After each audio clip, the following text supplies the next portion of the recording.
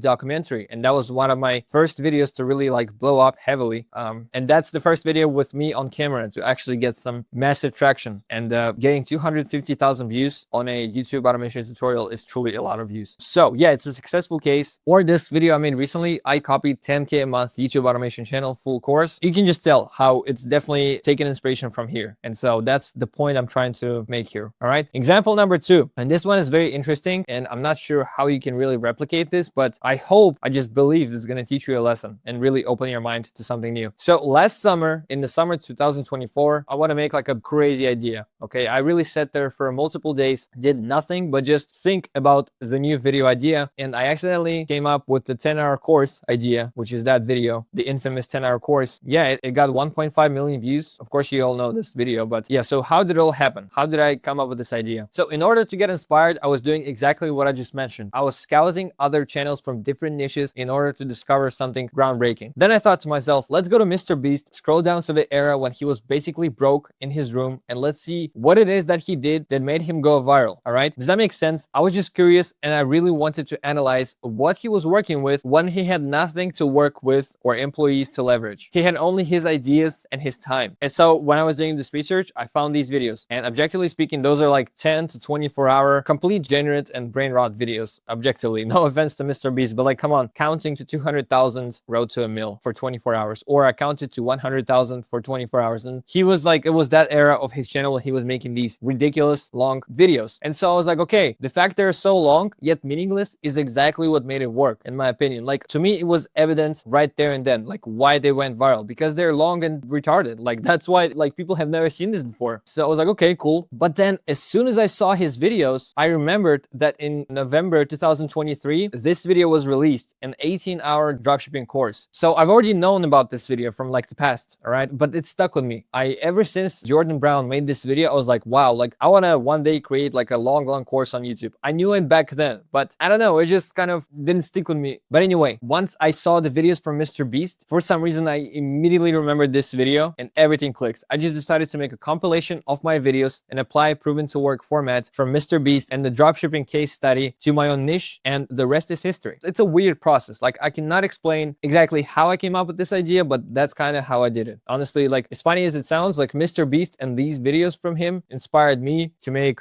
this video. All right. And actually, speaking about stealing like an artist, you can actually go to this video if you're curious and then go watch the intro of my 10-hour course, and you will come to realize that I essentially copy pasted his intro, like the script, and obviously I just edited it slightly and I adjusted it to my own needs. Yeah, I stole the script, the intro from him, because the video has 4.5 million views, so clearly the intro works. And then I stole the long format, which had also proven to work, and all I had to do is really to apply these things to my own niche, make it look snappy, and yeah, the video performed, and it was, frankly speaking, the best decision I ever made on my channel. So the lesson I'm trying to teach you here is don't just copy, but build on each other's work and success. The reason this mad scientist concept matters is it lets you succeed even when covering topics that have been done before. This is where people often misunderstand modeling success. Many new creators start off imitating just one specific channel, but the goal should be to merge influencers from multiple places to develop your own signature style, if that makes sense. There are no set rules. Feel free to get experimental, truly. By employing all these tactics, you'll come up with nearly endless stream of ideas. The tricky part is deciding which ones are worth pursuing, and let's talk about that right now. So when you're aiming for high quality content, you'll likely produce fewer videos overall, making it even more important to evaluate each idea before diving in. The blunt truth is you can never know for sure how a concept will perform. Every creator had some videos exceed expectations and others just underperform tremendously. You just do your best with the information you have. Over time, your intuition about what will or will not work improves, and your percentage of hits goes up. In general, if you're still a beginner, don't worry about making your videos perfect. I would say it is important to put the reps in and get at least 10 videos out there. Just post them as soon as possible, get the reps in, learn, start building data on your channel, and that's really the first step here. So it is imperative that you don't play a perfectionist and just really don't try to make the best video you could, because you don't know how to. If you have 0 videos uploaded, I'll tell you the truth right now. Like, you may think you know how to make a perfect video, but you really don't. And you will not know that until you make at least 30 videos. All right. Does that make sense? Cool. The next point I want to cover is total addressable market. Okay. So if you want a video to rake in a lot of views, it needs to be a topic that appeals to a broad audience. It sounds obvious, yet plenty of people pour hours into making a video without considering how big its potential viewer base could be. The total addressable market is the maximum number of people who might realistically watch that video. Since you will only convert a fraction of them, starting off with a small potential audience means your video is unlikely to go viral. YouTube's algorithm aims to serve videos to users interested in certain subjects, so if you pick something extremely niche, it will only be shown to that tiny group, even if it's a fantastic video. A niche strategy can work if you're monetizing through your own products or services, as you could become the go-to expert in that corner of YouTube and get very targeted leads. But if your main goal is to maximize views, you need to think about how to frame your video so it can appeal to more people. So the next one is packaging your videos, and this is where it's important to pay attention, okay? Even if your topic is fairly niche, you can broaden its appeal through your packaging, the title, thumbnail, and how the video is presented. So for example, one of my recent videos right here, where I taught people how to create travel YouTube videos with AI, which is a super niche topic if you think about it, instead of naming it how to create faceless travel YouTube videos, which is also, it's a cool topic on its own, to be honest, but I named it as I exposed the $20,000 a month YouTube automation channel full course. That automatically attracts a wider group of creators because the number of people specifically looking to make travel videos is much smaller than the number of people trying to learn to make money on YouTube in general. general. Think of your title and thumbnail as a tool to get in a big crowd and then get them even deeper into your content. The core information might be the same, but the first title I show here to you guys, like the travel one, is very narrowly targeted, but the second title has a much bigger potential audience. I hope that makes sense. This is exactly why many top creators, myself included, plan their title and thumbnail before producing the video. You ask yourself, can I present this topic in a very clickable way? Otherwise, you can spend days making a video only to realize it's hard to package for a broad audience. Here's a pro tip. If you have a video idea, but you cannot think of a topic and a thumbnail and a concise topic and a good thumbnail, it is not a good video idea. I'm sorry. Keep that in mind. It's super important. So the next thing on the list is remarkability. Back when no one really knew Mr. Beast, he tried two different kinds of videos. One was just him playing Call of Duty and the other was him literally counting to 1 million. Both are made for $0, both low production value. But it's pretty clear which one went viral, the counting to 1 million. Why? Because yet another Call of Duty video done in the same way as 1 million others does not stand out. Why would anyone share or discuss it? But a guy counting to 1 million is something people have not seen before. It passes the purple cow test. It's noteworthy and unique enough that viewers can actually talk about it. And you probably already guessed which would get more views. You just need to start picking topics that have built-in wow factor, okay? It's easy to fall into the habit of just throwing out video ideas without pausing to think if random strangers might genuinely find them intriguing, okay? And keep in mind that remarkability isn't just about the topic, but also how you carry it out and how you present the topic throughout your video. So final considerations. If that lesson was a bit overwhelmed, here are the key takeaways. Is the video easy to understand at a glance? If people can't quickly grasp what your video is from the title, thumbnail, and intro, it's tough to keep them watching. Simplicity often wins. Another thing to put it is, when I look at your video, thumbnail, and title in the feed, it must take me less than 1 second to understand what the video is about. So for example, when we see Mr. Beast video like $1 versus $20 million island, whatever, you understand it right away. And that is why he gets hundreds of millions of views. Even my courses, you understand like, okay, some monetizable YouTube automation tutorials, cool. You can immediately understand that. It just screams at you, okay? So that is how you package your videos. It's super important. Number 2, does it spark an emotional reaction? Viral content often stirs some kind of feeling, excitement, anger, fear, humor. Ideally, your video ideas will make viewers feel something. If you understand how to trigger emotions within people, trust me, you'll go a long way. That's a big thing right here. So number 3, does it challenge or defy what people expect? So if you claim something in the title and then I found this, and then you show them what you found, and then you show them even more, basically over deliver, that's a big thing. Number 4, don't chase viral videos outside your niche if that's not the type of content you actually want to produce. You'll end up with an audience that isn't interested in the rest of your channel, making it harder for future uploads to perform well. On the other hand, if one of your videos takes off and the rest of your content also appeals to the same audience, your entire channel can experience significant growth as viewers binge your other uploads. So in other words, upload more or less on the same topic on your channel. It is imperative. Number 5, remember, you don't have to invent a completely new topic every single time. You can follow what's already working and just do it better or bring in a unique twist. A straightforward tactic might be to pick a successful concept and then produce a higher quality version of that concept, potentially making it longer to increase watch time. Then produce a higher quality version of that same concept, maybe increase the value given, maybe increase the video's length. Really depends on the niche and the kind of value we're talking about, but there's always a way to just give more value in the video. And number 6, quote from Mr. Beast. Do your video title and thumbnail just fuck with me? Is your video that interesting that I have to click on it? And that's like, I'm mimicking his gestures as well. He was like, is it that interesting you have to click on it? He's the #1 YouTuber and he says that. So it's important to accept that mindset too. With that said, I'll see you in the next lesson. All right, so this video should be kind of self-explanatory, but I'll walk you through this video. So here's a list of all tools and software and whatever else you might need as an online entrepreneur and YouTuber. Now, I broke it down in a few sections, so let me just walk you through. These are genuinely, I believe, every single key and fundamental tool I actually use in order to run my operation, okay? So essentially, every single one of these tools is not free, or they have free trials, you know, but like in order to actually use them, they are all paid. So it is a business. Like, okay, I understand a lot of you guys don't enjoy spending money on tools, and I'm not telling you that you like absolutely must buy all of them. That is not my message, but the point I'm trying to make, it is a business. It takes money to make money. Yeah, I use quality tools. A lot of you guys ask me about free tools. I don't spend my time on free tools because think about that. There's always a CEO and a founder behind every single tool, and they're running a business and they have to make money somehow. And so in exchange for your money, they're giving you a cool tool. So why would you not pay for it? That's at least my mindset. So with that mindset, just look at the tool, even at the tools I'm offering you here, and evaluate for yourself if you need that tool at the exact stage you're in. Now, a lot of these tools linked here as well, they do include affiliate links, essentially some of the best deals that you could get on the market. market. For example, if you click on Epidemic Sound, which is a royalty-free music provider, you can get a 1-week trial. Or if you want to check out TubeMagic, you can try it out for $1. Or if you want to use vidIQ, for example, which is a huge tool, you can also try it for just $1 for 30 days. And the list goes on. So yeah, those are the absolute essential tools. And some of them are going to be covered later in the course. I guess ManyChat will not be covered at all. And I'll just briefly cover it. What I do is on Instagram, it's a YouTube related course. So you're probably like, whoa, Instagram. But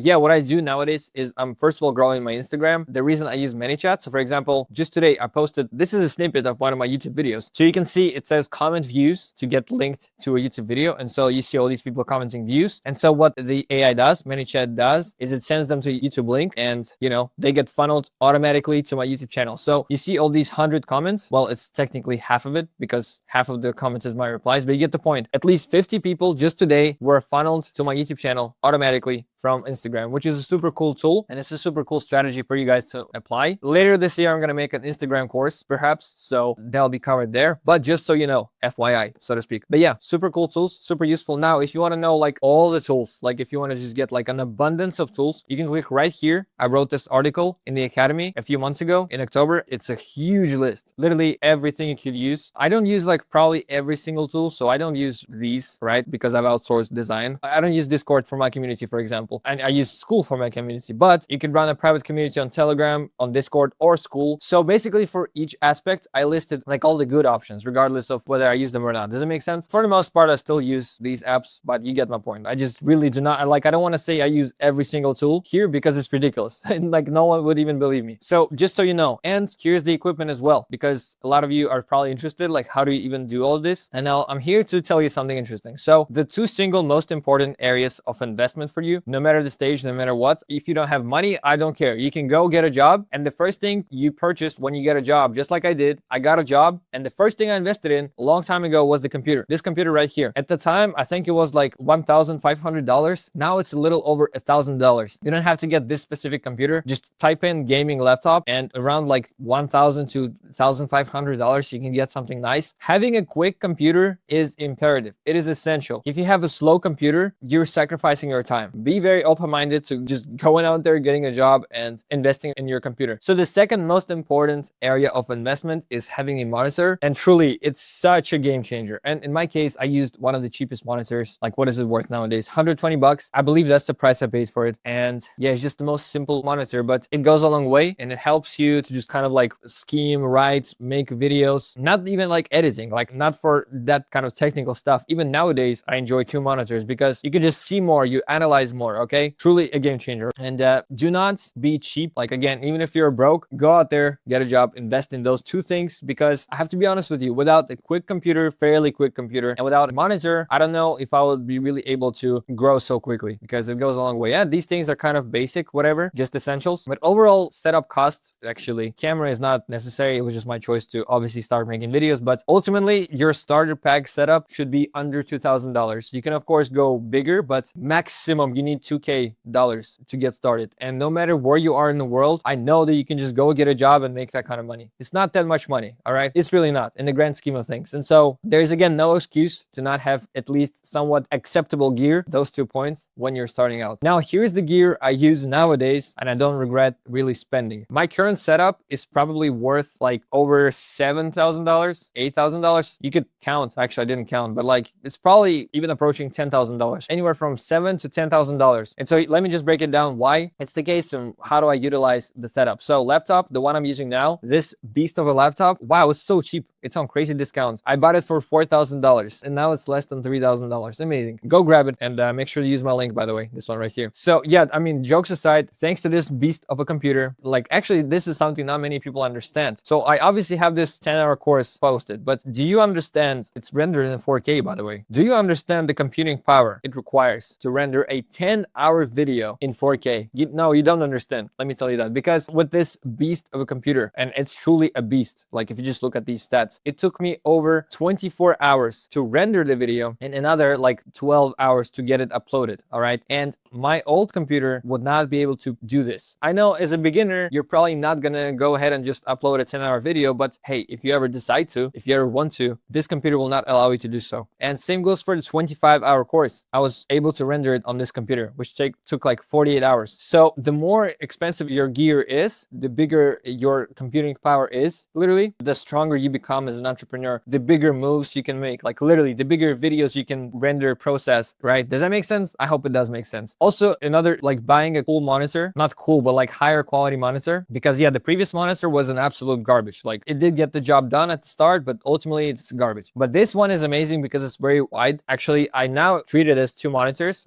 Technically I have now 3 monitors because this, like the picture doesn't show, but it's actually such a wide monitor. So I always like just, split the screen like this on it and have like 2 screens and then the third screen on the left side, which is the laptop. Does that make sense? So it's very unobvious stuff, non-obvious things. And I don't think people will be sharing it with you. But the reason I'm including this in the course is because I truly believe that having the right gear and the right setup and 2 freaking monitors and investing and just taking it seriously is fundamental, is imperative to your success. Like I get messages from people, can I edit on my phone? Like, can I run my business exclusively from my phone as a beginner? Like, come on, please don't be that person. Okay. So another thing, by the way, and that's really kind of some could say it's unnecessary and it's in a way true, but once you really scale, why do we do all this? Let's take a step back. We do all this YouTube stuff to enjoy our life. Lately, I kind of been enjoying my life a little. I started traveling a lot and I realized that this laptop I have here, it is amazing. It can render courses, but it's also 17 inches, like big, and it's just genuinely heavy. It's so heavy because 2 terabytes, 64 gigs RAM, like it's not a travel machine, right? So what I did is I bought this MacBook. So I was gonna initially go with the cheap one for like 1K. They sell them fairly cheap, like MacBook Air, 800 bucks. But I was like, nah, let me go with this one of the most maxed out versions out there, because now when I travel, this computer is, it's somewhere in the room, whatever, but this computer is so powerful and I can essentially do almost everything I could on this computer, but on this one and on the go. Does it make sense? I probably can't render a 10-hour course on this computer, but it is super, super crucial to have that too. But that's kind of later for you as you kind of experience your first leg up and you have the funds to buy a new computer. Do that. Absolutely worth it. So here's another pro tip is I use a high quality mic from the start, somewhat high quality mic. So if you're doing voiceover yourself, do not start with a cheap microphone, and just nobody likes poor sound. Okay. So I don't know if it's a good microphone, but it's fairly good. I mean, if you set it up correctly, if you really decrease the sensitivity input, like in OBS, just decrease the input like this, like -7 decibel, whatever. We'll talk about that later though. Just make sure you configure it right and it sounds pretty good. But this is the microphone that all these pro YouTubers use, and you should probably be aware of it.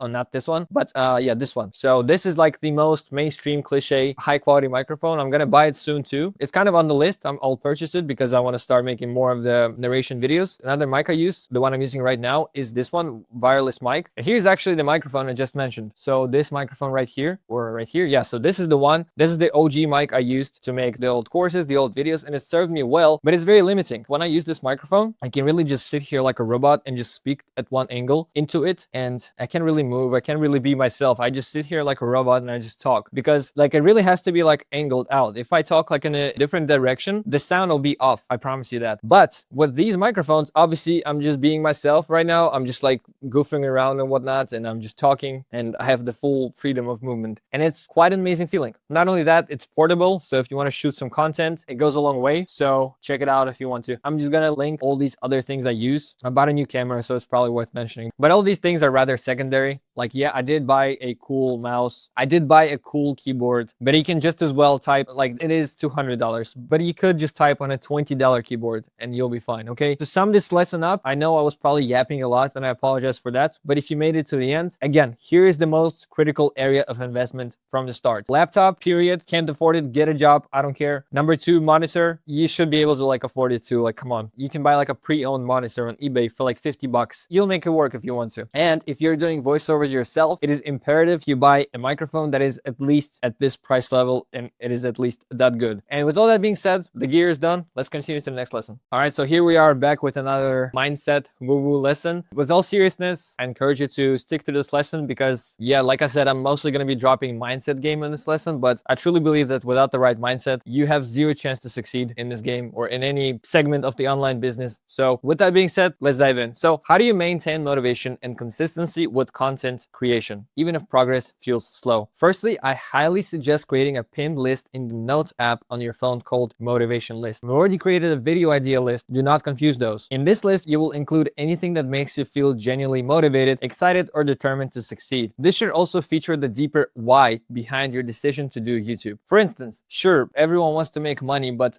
dig deeper. Why do you want to make money? That helps you to tap into more raw emotional source of motivation. Then read this list every day or whenever you're lacking motivation, so those ideas stay at the forefront of your mind. It is an incredibly powerful practice. Another thing, not just motivation, but goals. For me, it's kind of I have this list. I'm not going to share it with you for confidential reasons, but I have this list of goals that I want to achieve in 2025, just goals. And then maybe like some stuff that I want to do like for fun, you know, like exciting activities. And it's kind of a vision board. So for me, motivation, like I no longer have to trick myself into motivating my brain because I've already kind of passed this stage. But for me, it's really about goal setting and just figure out like where am I headed and why. So the why principle still applies, and I just hang it on my wall and in my room. Basically, it's right next to the door. So like every single time I would open the door and exit out of my room, my eyes would like unconsciously see this piece of paper. So I visually see these goals every single day, multiple times as I exit in and out of my room, if that makes sense. So here are some examples for your motivation list and what you could actually do and write down on this list. First is the ability to provide your family and friends with everything they deserve. I'll share you some personal stuff. I've been a failure my whole life. By all means, like I failed my parents. They thought I was going to go to university. I didn't. And they genuinely thought my own mom told me I'm a failure. Guess what I do now? I pay their rent and it's a cool feeling. So if you ever get to this stage, just this point alone just makes it all worth it, okay? Second is building up a catalog of evergreen YouTube content that earns money on autopilot. That's quite a reason too, yeah? The second why you could have is building up a catalog of evergreen YouTube content that earns money on autopilot, allowing you to relax and never worry about finances again. Number 3 is you become the one commissioning the movies or videos you want to see in the world. It's like being the boss at Netflix, HBO, Disney, Pixar, whatever, you name it, leading the creative vision. You get to invest in content about anything you're interested in, but really let your creativity flow. Nobody tells you which content to make or how to do it. Meanwhile, you keep growing your library with these new releases, producing videos people love and find inspiring. You can reach millions with your message and literally change the world. So it's not just making degenerate videos. You could actually make like value providing videos and really change the world. Even with my own videos, I'm not the one to judge if I've changed the world. What I can tell you for sure is my videos have changed life of at least one person. In fact, multiple people. What I mean by that is I've made YouTube training related videos. People found as a result my YouTube channel. As a result, they came to the AI Guy Academy. As a result, they watched the course. And as a result of that, they monetized their own channel. Now, I'm not saying that's I did it like they did it, but they did it hopefully thanks to our courses. Does it make sense? Yeah, you can genuinely with YouTube, you can impact people's lives in a positive way. So that's quite a why. Next thing is YouTube videos are digital real estate. You're building a portfolio of assets. Videos made today can continue bringing in views, revenue, and attention, which you can redirect however you want for years. And I want to show you a visual representation of what that means. So if we go to my YouTube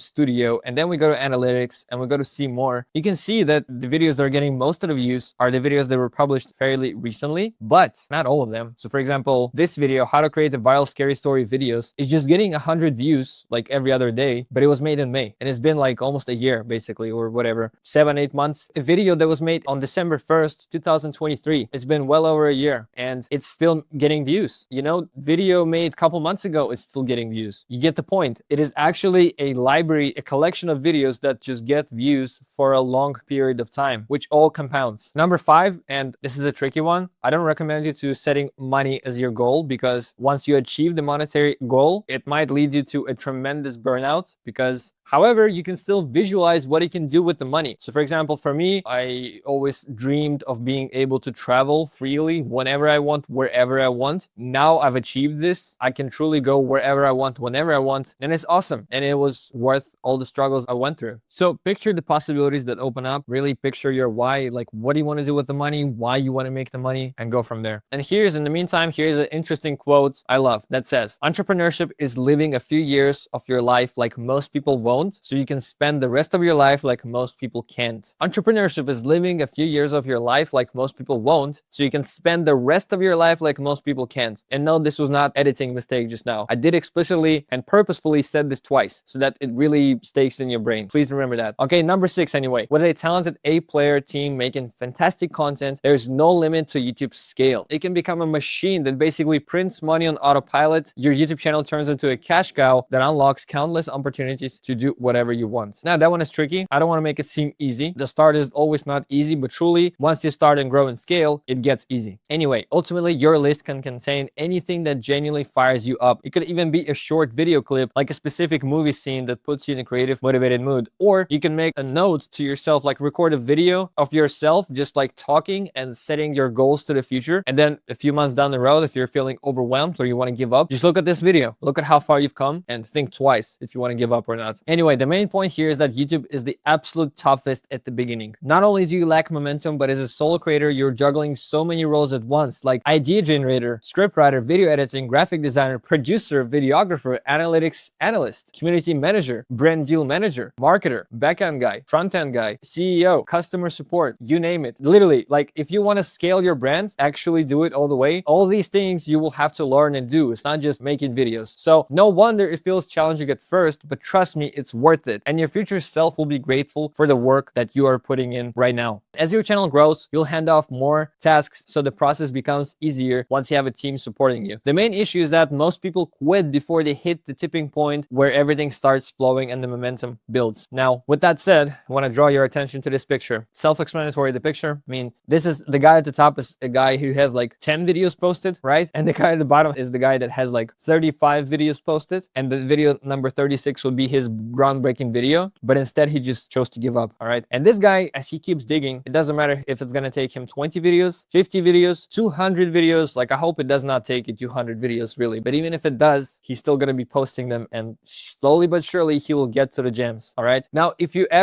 made it this far in the course, I want to make it clear, you're investing your time, you've obviously invested your money to get here. So like, are you going to be the guy at the bottom? If you do it, you might as well do it. Like when it's time to do, you don't have asset, you jump, all right? Like when it's time to go, you jump. And again, I don't want to sound like a BS motivational guru right now, but it's the case. People think that like making it on YouTube, making money is knowing the hottest AI tools and like editing techniques and SEO. Like, yeah, you have to know all these things as a whole, but that right here is really the most important thing. If you're that guy at the top, you'll make it regardless of SEO and how good your videos are. You get my point. So here are some powerful mindsets and mind frameworks that I used myself to get through the like initial stage of hell that I put myself through. And I do want to emphasize that at the start of my journey, not many people are going to believe me. Unfortunately, I do not have anything to prove it, but I was working 20 hours a day. I was working 10 hours at my pizzeria job because I am an immigrant in the US, so I had like bills to pay. So I was working 10 hours a day, spending all the money on rent and AI tools, and another 10 hours a day I was working on my channel. That continued for maybe 3-4 months. So yes, for 3-4 months I had little to no sleep continuously. Like I was so sleep deprived to the point where a good night's sleep could not fix it. And I stole this quote from Alex Hermosi just in case, but that was truly the case. I can relate to it. Even 2 good nights sleep could not fix it. So, and I'm not encouraging you to sleep deprive yourself. Just know that's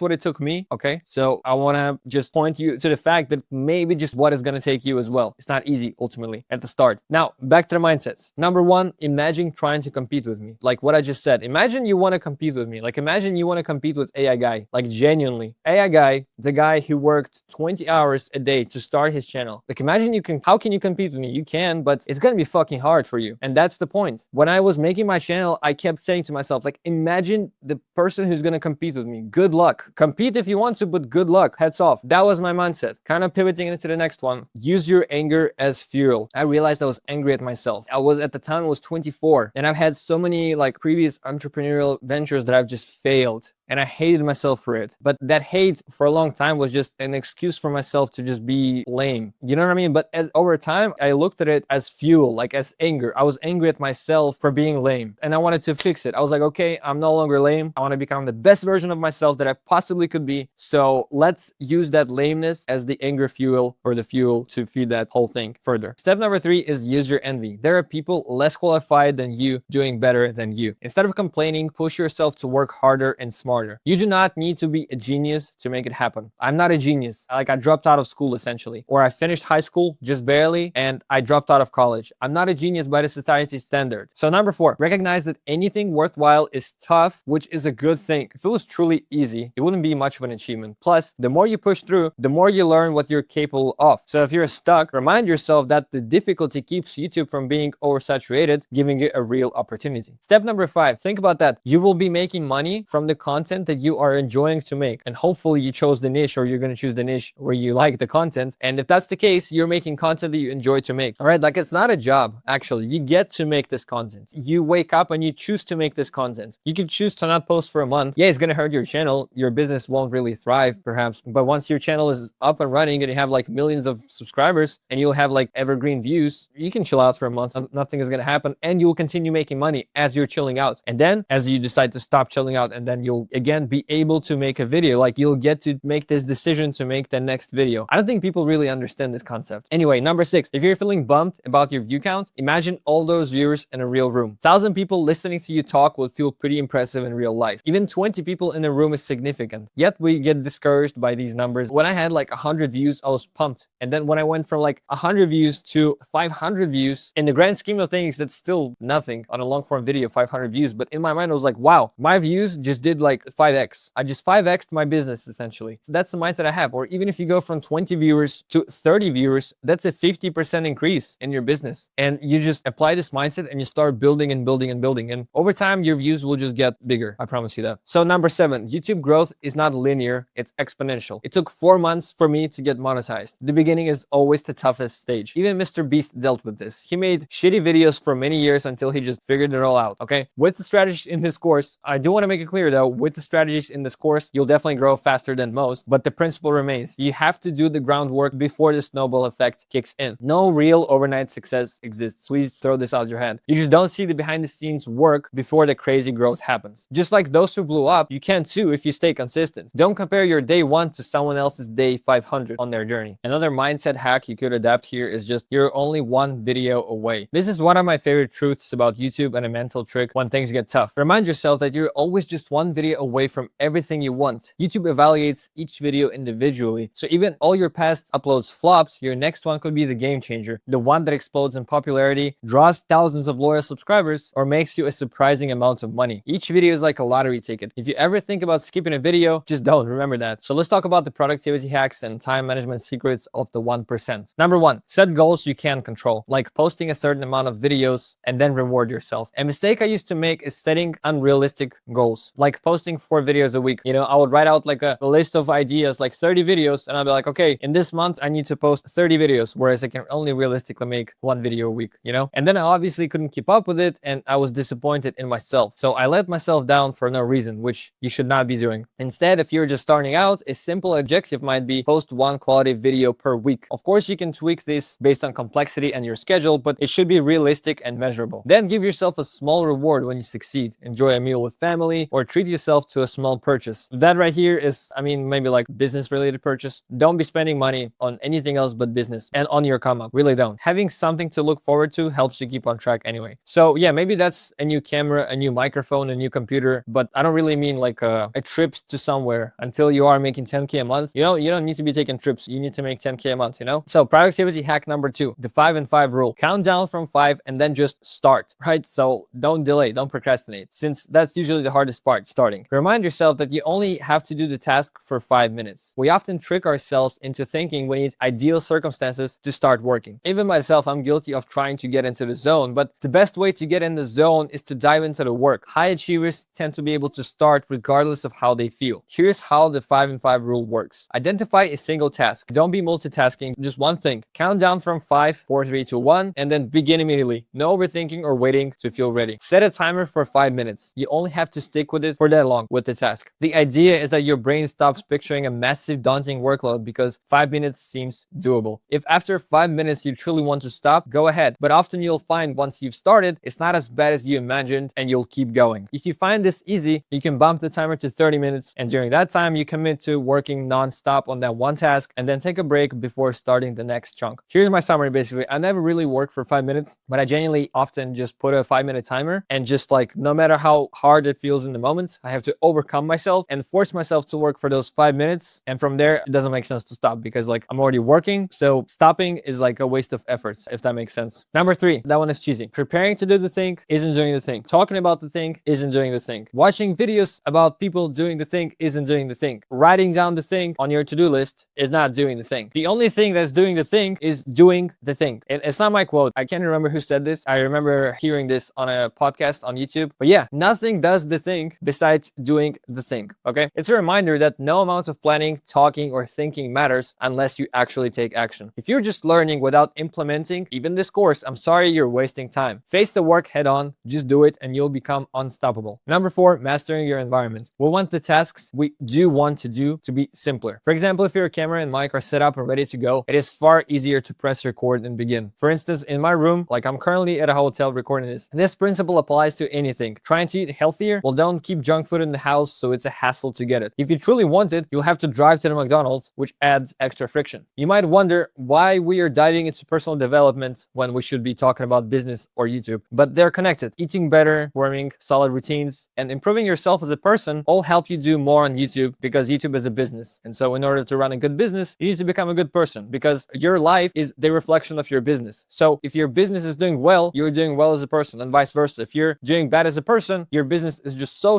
likely to start doing worse than it is doing now. So keep that in mind. Also, try to keep consistent sleep and wake up times as it helps you with planning your upcoming day. Although I'm not the best person at this, so I am kind of struggling with going to sleep on time consistently. Another thing I've learned is don't use alarm to wake up unless you have to go somewhere, unless you're like juggling a job, sure. But once you get to a level, just don't use alarm to wake up. Wake up when you choose to. That's a very powerful tip right there. Just allow your brain to relax and get all the sleep it needs, because trust me, getting 2 hours of extra sleep is way better than grinding for those 2 hours at the cost of sacrificing the sleep. Doesn't make any sense. Anyway, next tip is keep your phone on do not disturb mode and out of reach to maintain focus and get into flow. Even my phone right now, you see like my phone is on the bed right there and I had to like reach for it and it's do not disturb mode. So there's no notifications. So like literally, I mean, I see like Telegram, but like I'm not reading it because yeah, nobody can reach me right now because I'm locked in. So if you're locked in, nobody can reach you. As you can see, all of my Telegram is closed, like no notifications can pop up. Literally, like I'm in the zone, turn off the whole world, silence everything when you're working. Because if something just comes up out of nowhere, like you're in the zone, locked in, and just some notification pops up, like Discord or whatever, why do you need to see it? But it will draw your attention away and you will switch your focus, and as a result, you'll get less done. So stay locked in. Number 5, break tasks into smaller pieces so they're less intimidating. If you feel overwhelmed by a project, it often means that task is too big. Break it down. For example, if your to-do list says create a high quality video, that can feel enormous. So start with something small, like pick a topic, brainstorm possible titles, thumbnails. This method helps you cross items off your list and builds momentum. Moreover, each mini task completed boosts your confidence and dopamine levels and drives you forward. So like it's a literal biohack. By setting mini goals, again, instead of a bigger goal, you just break it down into like understandable steps, do each step and cross it out on your list as you do them. I promise you, you're going to be biohacking yourself. Now, number 6, track your time and apply the 80-20 rule. We all have 24 hours in a day. If you feel like you're not making enough headway, you're likely focusing on the wrong tasks. You probably heard of the 80-20 rule, Pareto principle. 20% of your efforts yield 80% of your results. But it's easy to overlook this when it comes to YouTube. So track your time. Be aware on what you actually spend it. Especially if you're not an entrepreneur already, really do spend your time. Cut all noise and unnecessary activities, especially if you're just starting out on your come up. I mean it. The more time you spend on your channel, especially if you have nothing but time, the higher are your odds of succeeding. That means no more Netflix, no more going out with friends to a bar on a Friday night. None of it, really none of it. I did cut all of this out for like a year in my life. I had no social life, zero. I was in a room locked in every single day. Now, the next chapter is haters. So let's talk about the hate, which you will inevitably encounter. So haters is a bit of a cringe term, but it's important because many creators hold themselves back due to the fear of judgment. Here are a few quotes I love. If you don't want criticism, never do or say anything interesting. Next one is you can be the best peach in the bowl, but there will always be someone who hates peaches. And another one is you will never be criticized by someone who is doing more than you are doing. So for me, the most liberating realization was that everyone has haters and critics. Literally anything you do can be criticized in some way. So for example, if you donated $100 to a charity, someone could gripe about the charity or you chose or say you should have given more. If you don't believe me, just check the comments on any big creator's channel. There's always someone complaining, literally always. So knowing that, you see how pointless it is to try pleasing everyone. And negative comments aren't a personal reflection of you. It's impossible to make everyone happy. In fact, haters can be positive for several reasons. One, having no haters means you're stuck in a safe, small bubble. Some negative feedback typically indicates you're growing and reaching more people, including those who are not your target audience or those who don't know you even existed before. So number two, if your content is polarizing, that's usually good. You'll cultivate a fan base who love your style. The real danger is making content so bland that nobody cares to have any opinion, okay? Number three, negative comments still boost your engagement metrics in YouTube's eyes. So ironically, haters help you promote your videos and increase your potential earnings. You can use haters as motivation. Prove them wrong, use their negativity to drive you forward to do bigger things. And remember one thing, the issue is on their end. It's their fault, the haters, because who invests their own time into drama and posting cruel comments on a free video? If I don't like the video, I click away. I don't bother typing a hateful reply. So these people often have personal issues that have nothing to do with you, okay? Just understand that. Don't let a tiny vocal minority stop you from sharing content the majority would love. You'll actually find most people are surprisingly supportive. Life is too short to care about random keyboard warriors when you have an empire to build. And here's a note, actually, not all negativity is hateful. Constructive criticism can be super helpful. If you actually start doing something wrong with your content, you will start seeing those constructive roasts from your loyal fans, and that's a good thing. Do recognize those, but it's easy to recognize those. But as far as the people who are just yapping, hating on you because you are doing something they're not able to. They want to be doing the thing you're doing, but they're lazy or whatever, and they're just not doing it and choosing to hate on you instead. So who cares, all right? Forget about the haters. And how do you handle them? Well, there's really a few choices you can make. First is ignore. Second, you can just like their comments. And third, you can trigger the snowball effect of engagement. So you can actually get into the discussion with the haters. Don't hate back, but be like smart about it. Basically, do your best to leave a comment that's kind of funny, that's resonative. Like you can react to their hate in a positive way, right? Just show incredible optimism when they're hating on you. And that could even trigger haters even more. So as a result, you're just going to get a bunch of comments from these haters. They're going to like, oh, this guy is like blah, blah, blah. And so you'll just get a wall of comments and it's only going to be great for your video. And so the last point is the truth about avoiding burnout. One of the best ways to counter burnout is where you just go into the motions is to switch up your content. Cover topics you genuinely want to explore or experiment with a different style you feel excited about, even if it slightly strays from your usual approach. Remember, Hollywood studios with massive budgets still produce plenty of flops. Don't worry if a couple of your videos underperform. Experimentation leads to growth. If you take lessons from it, it's not a waste, but it's a learning curve. Another fast route to burnout and to just a thing that leads you nowhere is obsessing over your competitors. Comparison is the thief of joy, quote from someone. So if you fixate on what other channels do, you can get into your own head and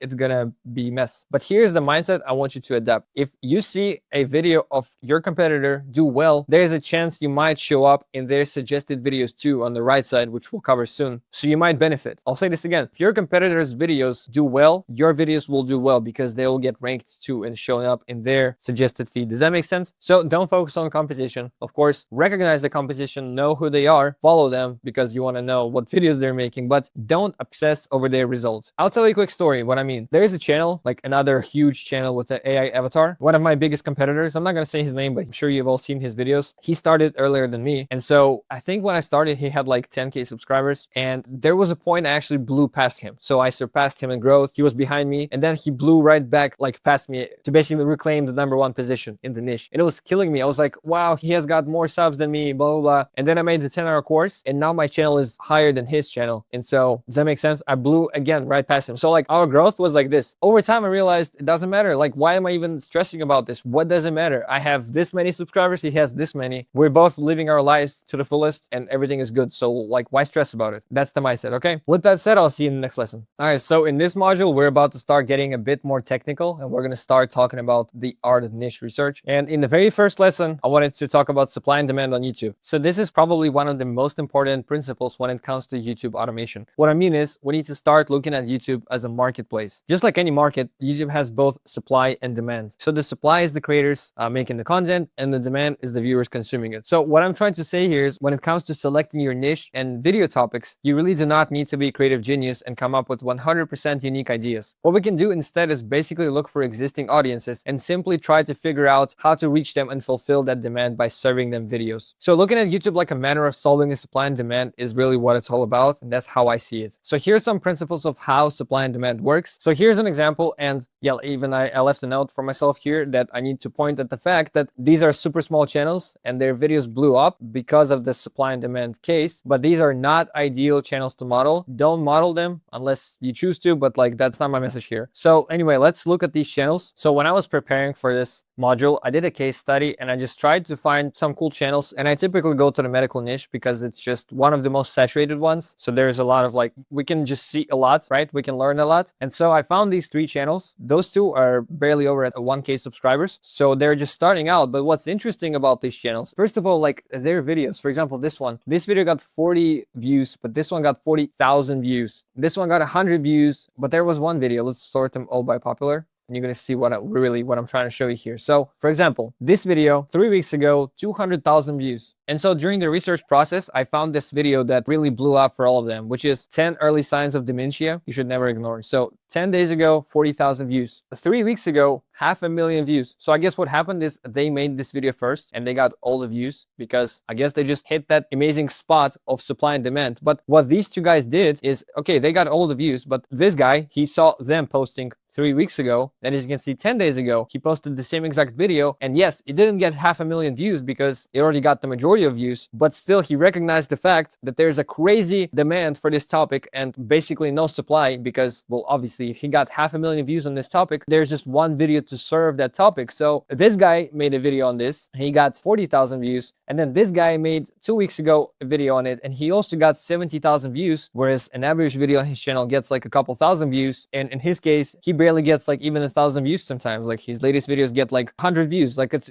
ridiculous. And then he got 40,000 views on this one. So I don't think they all got lucky getting all these views. I think it's just a case of supply and demand. And I hope that shows how a single video idea can just repetitively get tons of views on different channels if implemented. So I hope that kind of shows you the basics of the niche research and kind of the principles of supply and demand. But with that said, let's move on to the next lesson. So in this one, we're going to talk about how to judge a niche saturation and if the niche is truly too saturated. So one of the most important things people forget is market saturation. Normally, people would be looking for niches. They find a niche and they think there's a bunch of demand there. And they jump into a niche and their channel fails or struggles to get views for a long period of time. The problem is, it might seem like there is a bunch of demand in this niche, but it doesn't always mean it's a good niche. What I mean is, we always need to be looking at the supply factor. That is why it is extremely important to understand market saturation and making sure you can identify when the market is saturated. So how do we identify that? So one thing you have to understand is the difference between topic saturation and format saturation. So for example, let me now go on YouTube and explain my point through one of the most popular automation niches, which is Elon Musk. So if we go on YouTube and we type in Elon Musk, I mean, he's obviously a big personal brand, so he gets tons of views and there is a consistent demand. Does that mean that the topic of Elon Musk is saturated and you couldn't make a successful Elon Musk channel? Not really. I don't think it's impossible. But does that mean that this regular format of just rumors and news about him is super competitive and saturated? 100%. And I really mean like these videos. So one thing you have to understand is the difference between topic saturation and format saturation. For example, let me go on YouTube and explain my point. Like what I'm saying is through the showing you the Elon Musk niche, and hopefully it's going to make sense to you. So he's obviously a big personal brand, so he gets tons of views and there's consistent demand. So he's obviously a big personal brand, he gets tons of views and there is consistent demand. Does that mean that the topic of Elon Musk is saturated and you could not make a successful Elon Musk related channel? Not really. I think it's still possible, but does that mean that this regular format of just rumors that you're seeing on the screen now and like this just Elon Musk news, this topic saturated? 100%. So make sure to differentiate between topic saturation and format saturation. So to really give you a more detailed example, the niche could still have massive opportunity as Elon Musk remains a huge personal brand, so you might just have to look for a different angle, a narrative, or a format. Basically, different way to tackle this whole thing. So what you can do is search up things like Elon Musk AI or Elon Musk crypto. Maybe not crypto, but more like Elon Musk AI. But if we do search it up, for example, Elon Musk AI, so when you do search Elon Musk AI, I'm just giving up a random example. That way, you're all of a sudden tackling a specific niche through the context of Elon Musk, but you're really tackling the AI niche through the format of Elon Musk. And therefore, you have way less competition because not that many people are doing AI Elon Musk channels. And it's easier for you to stand out. I'm not telling you to make Elon Musk related channel. Please don't. But I'm just saying, if you were to go into a very saturated niche, you at least have to understand how to stand out. Fundamentally, the basic rules still apply. If you have seen a video being done over 100 times, it is probably not the best niche to enter. It is very obvious, yet a very important factor to consider. All right. So Elon Musk's AI vision was probably done a million times before. That is why this guy got only 2,000 views. So now that we got basic principles out the way, let's talk in more details on how to identify market saturation. Tip number one, I have already mentioned that we need to be looking for niches with primarily small channels, or at least under 100,000 subscribers primarily. So this works the other way around too. When you're looking at a niche, you need to simply type in the keyword and see whether you find large channels posting in your niche. It is that simple. So I'll just keep using Elon Musk as an example here. So what we can do is we just type in Elon Musk, and then we'll get back to this in more detail in future lessons. But for now, just sort by view count, and 4 to 20 minutes was posted this month. Our goal right now is to find large channels covering Elon Musk. And without a doubt, we see tons and tons of large channels covering Elon Musk. And I'm not just talking about news. Like, this is a large channel. Like, truly everybody and their mama is covering and talking about Elon Musk. So as we keep scrolling, you can just see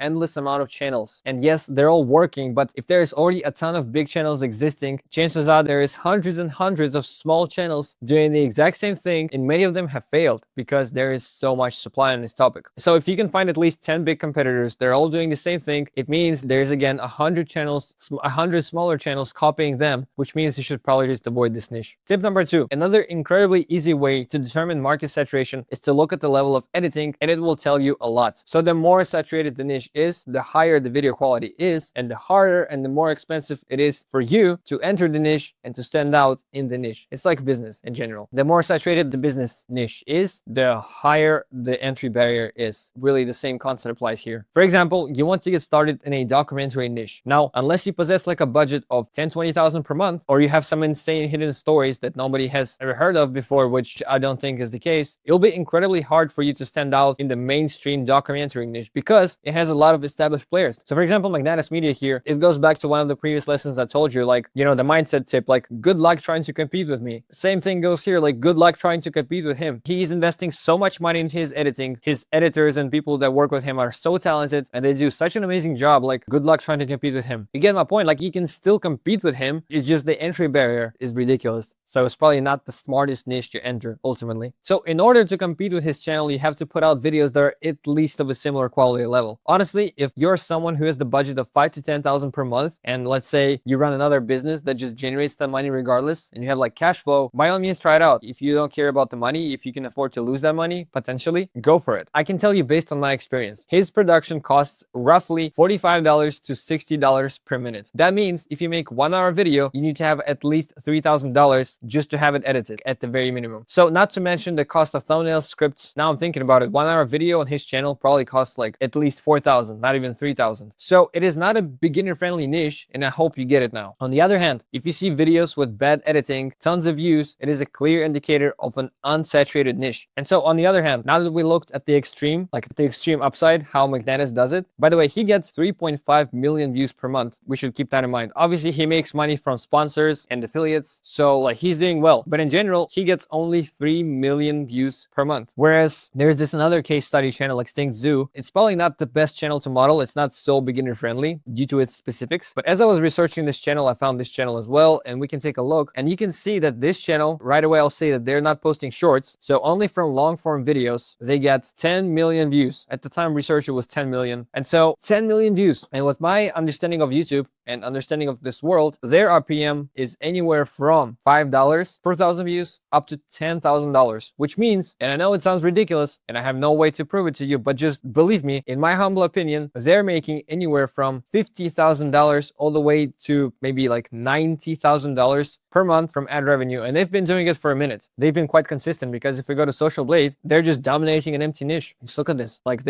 Social Blade claims they get this much money, but like their RPM is at least $5. So I just don't see how they make less than 30K. There's no way. But what I'm saying is, look, they're seeing consistent growth. In fact, since January 24, they've been getting at least 3 million views per month. So for a whole year, they've been just printing and printing and printing money. As you can see, yeah, it was getting like 12 million views a month, 10 million views. And here's my point. Here's where the juicy part is. Let's look at their videos. Like, their videos is literally B-roll. Like, what is this? This is just random B-roll and like a voiceover, and they probably got it from Storyblocks. This is not like custom made. I guarantee you they just get it from the internet somewhere. So what I'm trying to tell you here is they just discovered a niche, and this channel is copying them. They're also getting decent views. Like, they're getting 300,000 views per month, but they started out recently and they're posting a lot of shorts. So they're not like playing the game the absolute best way, and they're not even posting that frequently, because Extinct Zoo, they basically post like every other day. Like, they post, I guess, 8 videos per month, roughly 6-8 videos per month. This channel is like doing a shitty job. So if they're posting more with the same level of content, they could be making even more money. But you get my point. Like, look at this. Extremely saturated, and a lot of beginners, they would look at something like Magnatus because his stuff is just popular. It looks attractive. People think it's easy to compete with this. And then they start a channel and they invest the money and they just get disappointed. Whereas there are tons and tons of channels like this one where they just post like goofy B-rolls and just like storytelling. Like, look at this. It's just a picture, just a static picture. Now let me open up Magnatus's just like actual graphics.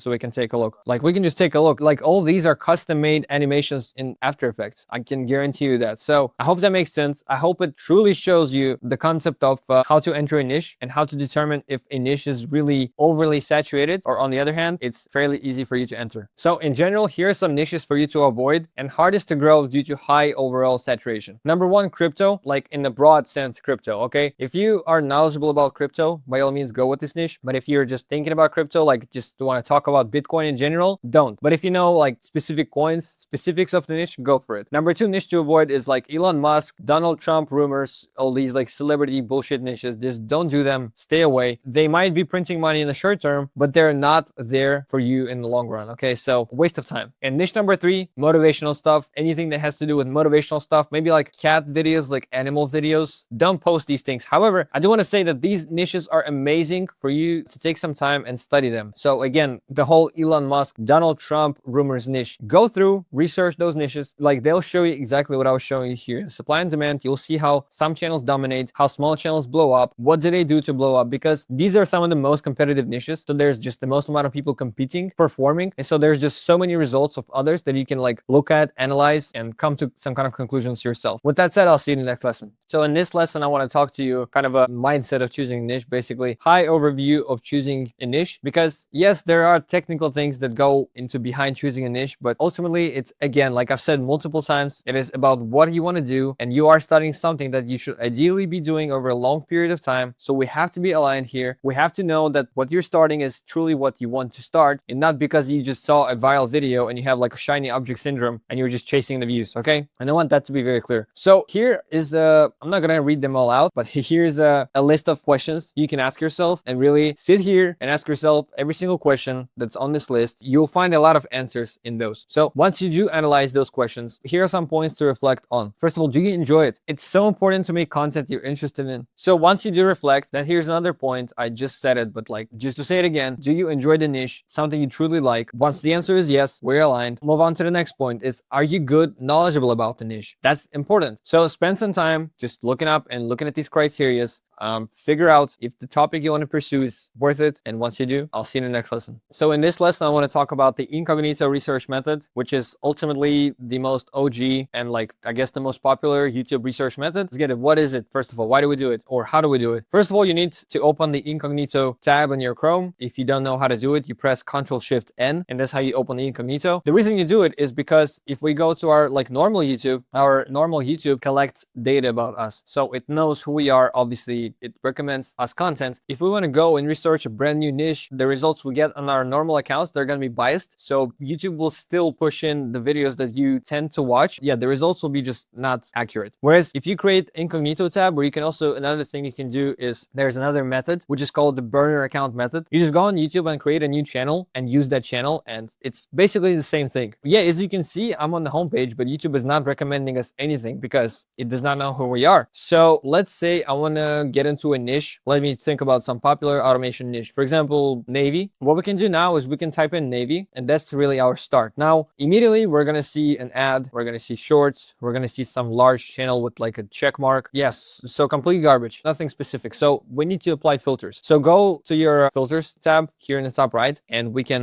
click on filters. We can click on view count, so sort by views. Then click right here on 4 to 20 minutes, because most automation videos are under 20 minutes anyway. So click on that, but that will sort out all the shorts, all that garbage. And as you can see, we're now seeing a video from 6 years, some random Spanish dude. So we do want to filter that out as well, and click on this month. So now we're seeing the most popular video in the Navy niche from the past month. Immediately, I can tell you right away that this is going to be an automation channel. Why? First of all, it's just Navy Productions. And second of all, it does not have the check mark. So all these fancy channels that you cannot compete with, like you cannot compete with this channel because it's already verified, it's established. Don't compete with those. But this channel, let's take a look. So Navy Productions, they've got, well, they're also kind of massive, right? But you can still definitely, you know, it took me no time to find this channel. And ideally, this is kind of what I meant, like Navy automation niche. Like this is kind of what I'm looking to get into. Thanks to Incognito, I found this channel rapidly. Or we can just have it like opened in the background, and we can go back to, you know, find more channels. The channels ranking at the top are still going to be, a lot of those are going to be like just, you know, big channels. So ignore them. Right now, my eyes are really scanning this right here. I'm looking at channels and whether they have check marks. So if the channel has check mark, I just ignore it. But for example, Elite Story, we can just agree that it's automation channel. You can tell from the first glance. Another thing, it takes me 1 second to recognize automation channels. A lot of them use that black noise effect because a lot of them use like repurposed footage or just a static picture. And tell on YouTube, if you use that black noise effect, YouTube actually allows you to monetize. But if you just use static picture, it would not allow you to monetize. So that's just a pro tip. But if we open up the channel, 9,000 subscribers, 54 videos, and they're taking an interesting angle. They're posting, I suppose it's like AI generated story in the naval niche, and they use Donald Trump for clickbait. And as a result, they managed to get 500,000 views. So that's an interesting case. Like I'm not telling you to model this channel because look at their views, 100 views, 100 views, and then they get 30K views. Channels like these are essentially gambling to me. Kind of a waste of time. But again, it teaches you really the principles of supply and demand, because the same kind of views patterns, they also apply in my niche and every other niche. Anyway, back to my point, you can just continue scanning here and you'll find more and more of these automation channels. So for example, what is this? Looks like a movie recap channel. We can look at, for example, Cyber March News, also interesting looking channel, 35K subscribers. Like that would be something interesting to model, okay? Like the channel size. Okay, we've been now looking up at these, we've been searching up these channels, but the search feed is still somewhat limited in what it shows you. But once you click around enough, YouTube will understand your interests. And now when I go on homepage, hopefully, yeah, it's now going to start showing me Navy videos because it thinks I'm someone who likes to watch Navy stuff. Yeah, this is where the research happens. You just kind of scroll and you're going to start seeing these channels where you can draw inspiration from. So for example, right here, just imagine 5 months ago, 2.5 million views. So that would be an interesting video to model. It's important though. For example, as you can see, YouTube is now not only is going to recommend Navy stuff. So for example, it's going to start giving me like some celebrity gossip videos or yeah, more celebrities. Like don't click on those. Actually click on the ones that you want to click on, you know, so Navy related stuff in my case, in order to actually trick YouTube into thinking I'm only interested in this stuff. All right. So anyway, cool channel as well, but kind of too big. Another thing you can do is you can actually go into popular videos and then you can find a video that is popular, but from recently, somewhat recently. So for example, 11 months ago is somewhat recent. We can click on this video. And now another major point of research and place to do research is the right side. All right. So it's the suggested feed. The videos that you see pop up on the right side, they're all going to be strictly related to the channel we're researching. So for example, now 3 months ago, 1.2 million views. That's something for us maybe to watch or to model. Tear up your car. Oops.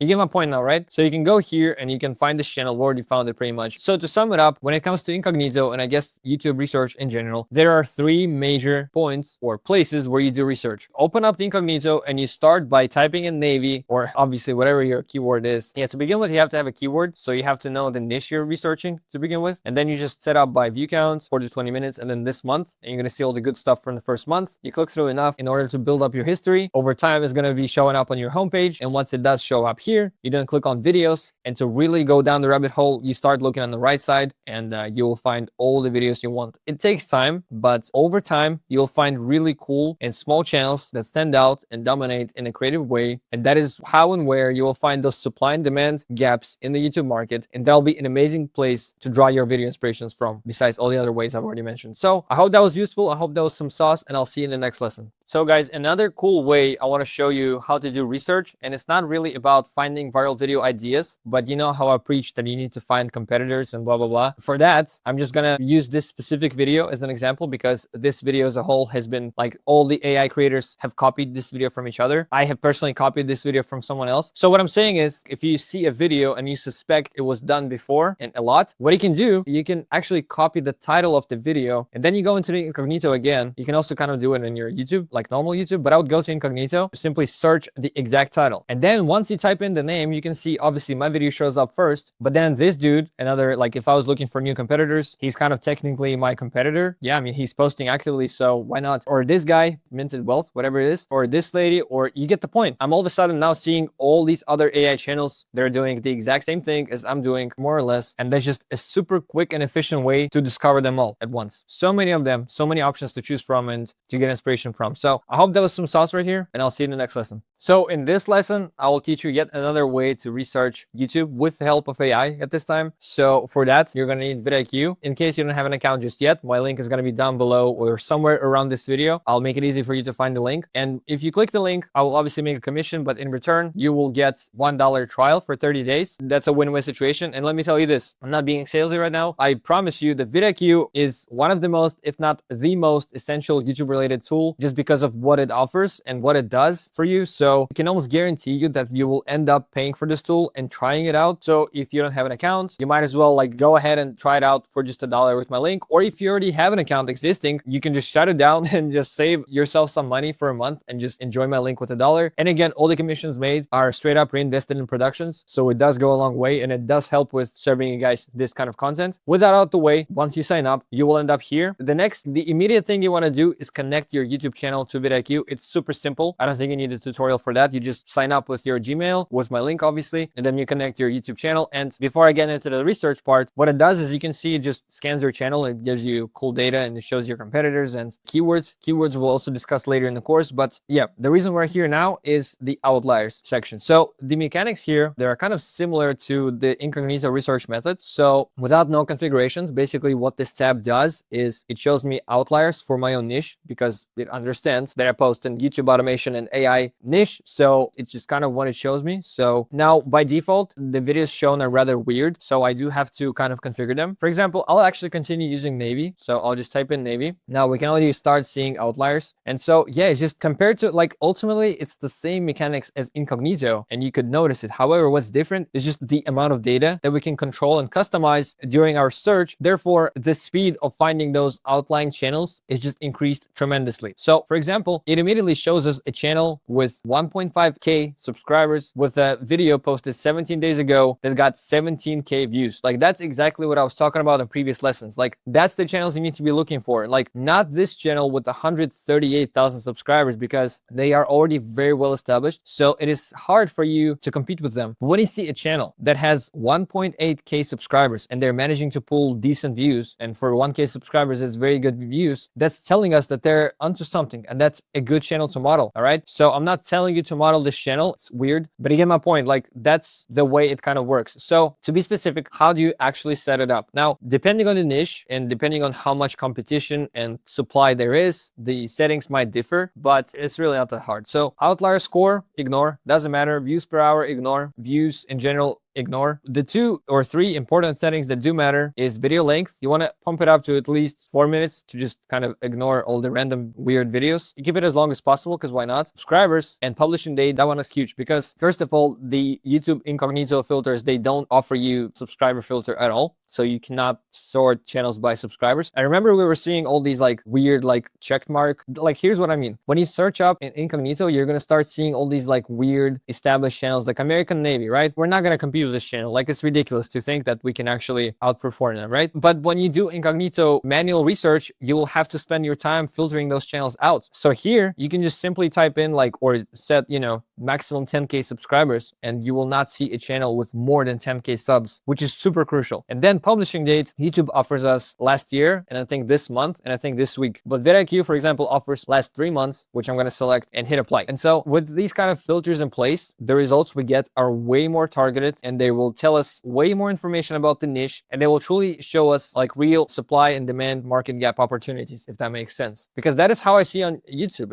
It's all about finding videos from smaller channels that manage to get views, and that is clear demonstration of like where the current demand is. Now, it's not the ultimate deciding factor. Like again, don't just be shiny object syndrome and go for Navy niche just because I said it gets some views. So for example, another niche you can go for, which is different from Navy, more of an automation niche, for example, mindset. And I'm using a super broad keyword. Like what does even mindset mean? It could be applied to so many sub niches, and that is how you're going to find those sub niches. So for example, type in a super generic keyword, look for exclusively outlying channels, and let's go. Inspire the world, 2.8K subscribers, 20K views, 7.8K subscribers, 100K views in just 2 weeks. So, and there you go. That's stoicism. It's one of the most saturated niches, you would argue, and it is actually. But there you go. We found the channel that seems like they found an angle. So if you want to go for stoic niche, like there you go. That's your stuff. So I think you guys get the point now. Make sure to utilize vidIQ for your research purposes and like general YouTube education. And remember about my link down below. Do try it out for just $1, and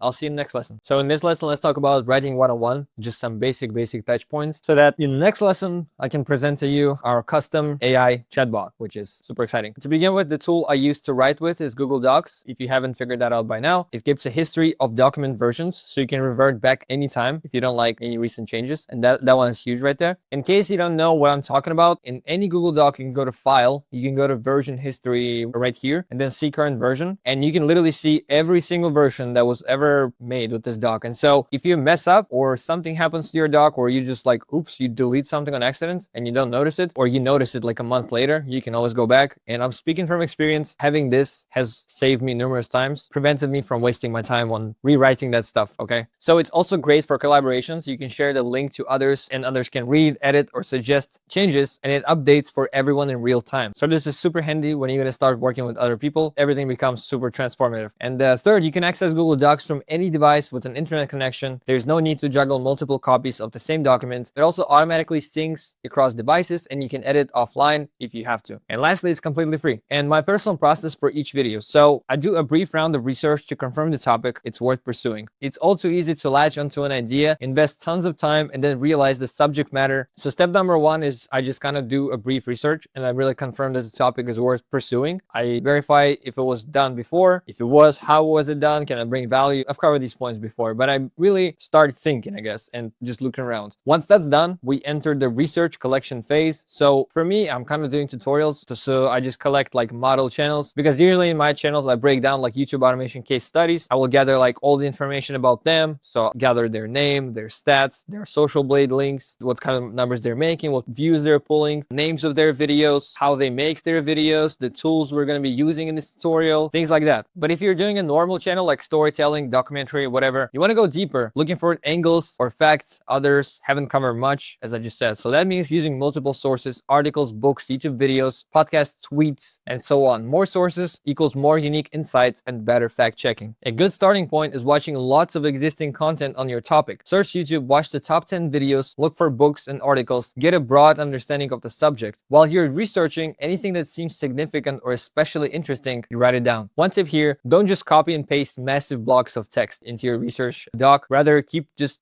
small, concise sentences in order to keep everything super organized. And to clarify, you're not writing the script just yet. You're just pulling ideas and pieces together in order to turn them into a video later on. So step number 3, make sure to group everything accordingly and create those subgroups so you can actually click through the doc and navigate quicker. It really goes a long way, and it turns your Google Doc from being just a massive overload of text. Like if you're doing a script for an hour-long video, you're gonna have 30 pages, which is a lot. But again, if you have these chapters, everything becomes clickable, organized, so it's super nice. And your editors will absolutely appreciate you for doing that as well. So step number 4, polishing your draft, kind of refine it, make phrases more engaging, cut anything that feels slow. That's crucial. That's a rule I heard from Casey Neistat himself. He goes, it's a quote, if it does not make any sense, cut it, period. Conversation is over. Don't make sense, cut it. Just let it go. That's it's one of the greatest YouTubers as well. 18 million subs, I believe. So, you know, take his advice. And step number 5, practice. Okay, that's probably not what you want me to hear saying, but writing, in my opinion, one of the toughest skills to actually learn, and I'm still learning. Thanks to AI, what I'm about to show you in the next lesson, it's becoming more and more easy. But in general, writing is a very high leverage skill. So never neglect to spend your time on writing, because yeah, you're gonna see yourself writing a lot, not just YouTube scripts, but if you want to scale your brand and channel, you want to actually turn it into something significant, you'll be doing copywriting, like text that meant to sell, right? Whether it's gonna be on your Discord or community, whatever, you'll be writing a lot. Just trust me. So the sooner you learn how to write, the better it is for yourself. I'll see you in the next lesson. All right, guys. So in this one, let's talk about music and sound effects. Music and sound effects are among the most overlooked parts of creating videos. I cannot emphasize this enough. A lot of creators will just throw some random songs on top of the last minutes and it totally spoils the video. But if you get the music and sound effects right, it not only makes your content look far more professional, but it also sets the vibe and the atmosphere of the video and helps you create a more emotionally engaged, immersive experience. Trust me, music is a big one, okay? Now, seriously, think of a horror movie, for example. If a happy, upbeat track was playing in the background during like a scary, intense moment, it would not be scary at all. It would be goofy, right? But if you layer in spooky, mysterious music like drama, build up, like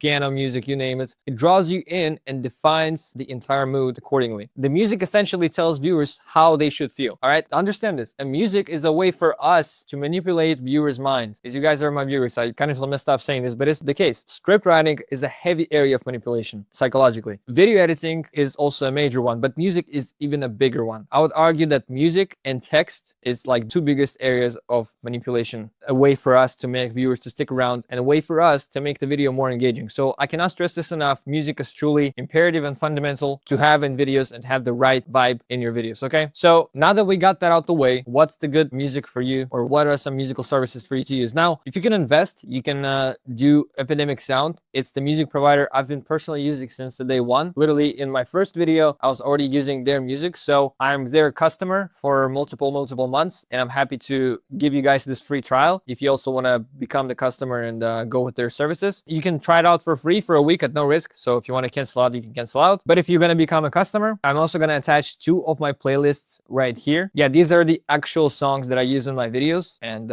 you will, just feel free to use them too if you want to. And additionally, actually, before I move on to sound effects, here's a free option as well. You can just use YouTube's audio library right here. So it's free to use. There's no catch. It's truly free to use, but the music here, in my opinion, sucks. There's a few cool songs in here, and if you're really like struggling with money, you use that. But otherwise, invest into a good royalty-free music provider like Epidemic Sound. And additionally, if you want to use some sound effects, for that, I also use Epidemic Sound because they're just that good. I mean, they have a whole sound effects section. And if you want to also, if you don't want to research the sound effects, which could be quite hectic, I'm also going to link my sound effect playlist right here for you to use. Again, you can only use them if you are an Epidemic Sound customer. I believe if you're not a customer, it will just not allow you to even like download the tracks. So that's your decision to make if you want to become their customer. If you do, remember about my free trial down below. But with that being said, here are some strategies and tips on how to apply music, I guess the mindset of applying the music. First of all, don't just plop the first track you hear onto the video and leave it there. Take a moment to find something that fits your topic. Download multiple songs and slot them into your timeline to see how they match with your voice and visuals. It's trial and error, but it's worth it. So to show you a visual representation of what I mean, obviously this is a project file of the course I'm making, but when I used to edit, at least that's what I did. So let's imagine I'm making the YouTube video right now. So first of all, what we're gonna do is when you drop a song, you will see like this build up. We always want to cut out the build up. The intro has to start with this, like it has to go boom. Like, you know what I mean? Like the beat drop has to happen the moment the intro starts, because like the viewers get caught off with such a rapid start of the music, if that makes sense. That's first. Second, what I just mentioned, I just kind of explained it as it was convenient. But the reason why really in CapCut, I was going to show you like, so yeah, when I used to edit, don't just use a random song. Like I would import, multiple songs. Like, I don't know if these are even songs or sound effects, but let's imagine they're all songs. Okay. Doesn't matter. So what I would do is I would silence all these other tracks and give this one a listen. Okay. Just listen. listen. Silence this one, unmute this one, give it a listen. Mute this one, unmute this one, give it a listen. You get the point. And do that with 5 to 10 songs, and one of them will just feel right. But trust me, you can never just apply a single song and just go with it. It's just dumb, in my opinion. But anyway, tip number 2, unless your video is extremely short, you'll nearly always need more than one track. Many people mess up by having just one song for the entire video or looping it, which is even never loop your music, which becomes incredibly repetitive. I like to change the track every couple of minutes as it helps viewers' attention. Actually, at the time of writing, I wrote a couple of minutes, but now I can even say like maybe maximum 60 seconds. So every 1 minute, a song needs to change, okay? Even maybe every 30 seconds, honestly, because songs really define your pacing and the atmosphere in the very moment of the video. So it really goes deep. So I would say 30 to 60 seconds, a song needs to shift or switch. Tip number 3, switching your music is also powerful for storytelling. Like I just said, it signals when you're transitioning to a new segment. So when you move on to a fresh topic in your video, or you're like opening a new story loop, that can be an ideal point to change the track. All right. So not like throughout your explanation, but as something is about to shift, new scene emerges, new character emerges, new part of the tutorial starts, that's when you change the songs. Number 4, you need a mixture of music tempos. Having only fast, intense songs can be overwhelming. When one track ends, it usually works best if the next one feels different. This change of pace can really boost audience retention because it keeps things from getting stale. Actually, I learned that from the editor I work with. So he actually explained that to me. He's just a very talented guy, because I used to think otherwise. I used to pack my videos with rap, like hip hop beats, and call it a day. But then he was like, yo, what are you doing? This is not how it's supposed to be done. And then he sent me like videos from bigger YouTubers, and he was like, listen and tell me I'm wrong. I was like, you're right. We have to change the genre fundamentally sometimes in order to enhance the storytelling. So you do too. Do that too. Number 5, pay attention to volume levels. You don't want the music drowning out your narration, but also don't want it so quiet it loses all impact. After you're done editing, watch the video to see if there are spots where the music should be tweaked. My rule is that if I ever wonder, is the music too loud? It probably is. It should enhance the video, not distract from it. And if the music is too soft, you might not get the emotional punch. And I'll admit, it can still stress me out sometimes. Finding that sweet spot is tricky. So what I do is I typically listen with 2 sets of headphones. I'll maybe even play, like I'll upload the video to YouTube Studio and I'll play it on my phones, like just, normal volume. Then I'll play it with like a laptop with its speakers as well. So I can really hear all the balances, because I'll tell you that your viewers, not everyone is going to be like listening to your videos in your perfect studio headphones, and they're not going to pick up every single sound effect and music. No, most of the people are like watching on the phone, like in their bed like this. So that's something you need to keep in mind, because that's what I used to do. That's the mistake I used to make, is I'll be there sitting in my studio headphones, like configuring the sound, like, bruh, figure out it's audible, people can hear it, and it makes that difference on all devices. Cool. With that said, number 6, change a track can transform a whole segment of your video. It was so many times where an editor would send me a video and the music is just killing it, and then I would switch the song, change the genre of the song, and just the video is snappy, it's live. So yeah, just a pro tip for you. Also, if you're collaborating with an editor, make it clear that music is a priority. Being able to hunt down the right tracks is a huge skill to have. So I would recommend not to rely on your editors fully to do that. And so what I mean is, you can maybe point them in a direction. In my case, my editors just get my playlist. So I just send them the playlist and I say, yo, use that. But I tell them as well, based on my music selection, you can feel free to find something yourself. Like, don't just go ultimately with what I say. Please always have creative freedom. And so always give your editors creative freedom when choosing the music, but give them that creative freedom in a direction, so to speak. Okay. So I guess not ultimate creative freedom, but you get the point. Next up is sound effects. And sound effects can make your video feel more polished and engaging. They're incredibly simple to add. They're just as important, if not more important than music. Again, here's a playlist if you don't know which ones to get. And yeah, I'll see you in the next lesson. So let's talk about thumbnails. Now, thumbnails and titles are 2 arguably really most important aspects of your video. So I really do not recommend you skip the thumbnail masterclass, this video basically, and the next one titled Wizardry. Just do not skip these videos. But with that said, let's get into it. So thumbnail plays a crucial role in determining a video's overall success. A far greater number of people glance at your thumbnail than will actually watch the video, which is why you should devote a disproportionate amount of time focusing on it. One of the most significant tips I can provide is to invest far more energy into crafting your thumbnails. Many creators spend endless hours recording and editing, but dedicate only an hour on thumbnail ideation and design, which doesn't make any sense. Beyond that, because YouTube allows you to modify a thumbnail even after a video is published, the thumbnail game really never ends.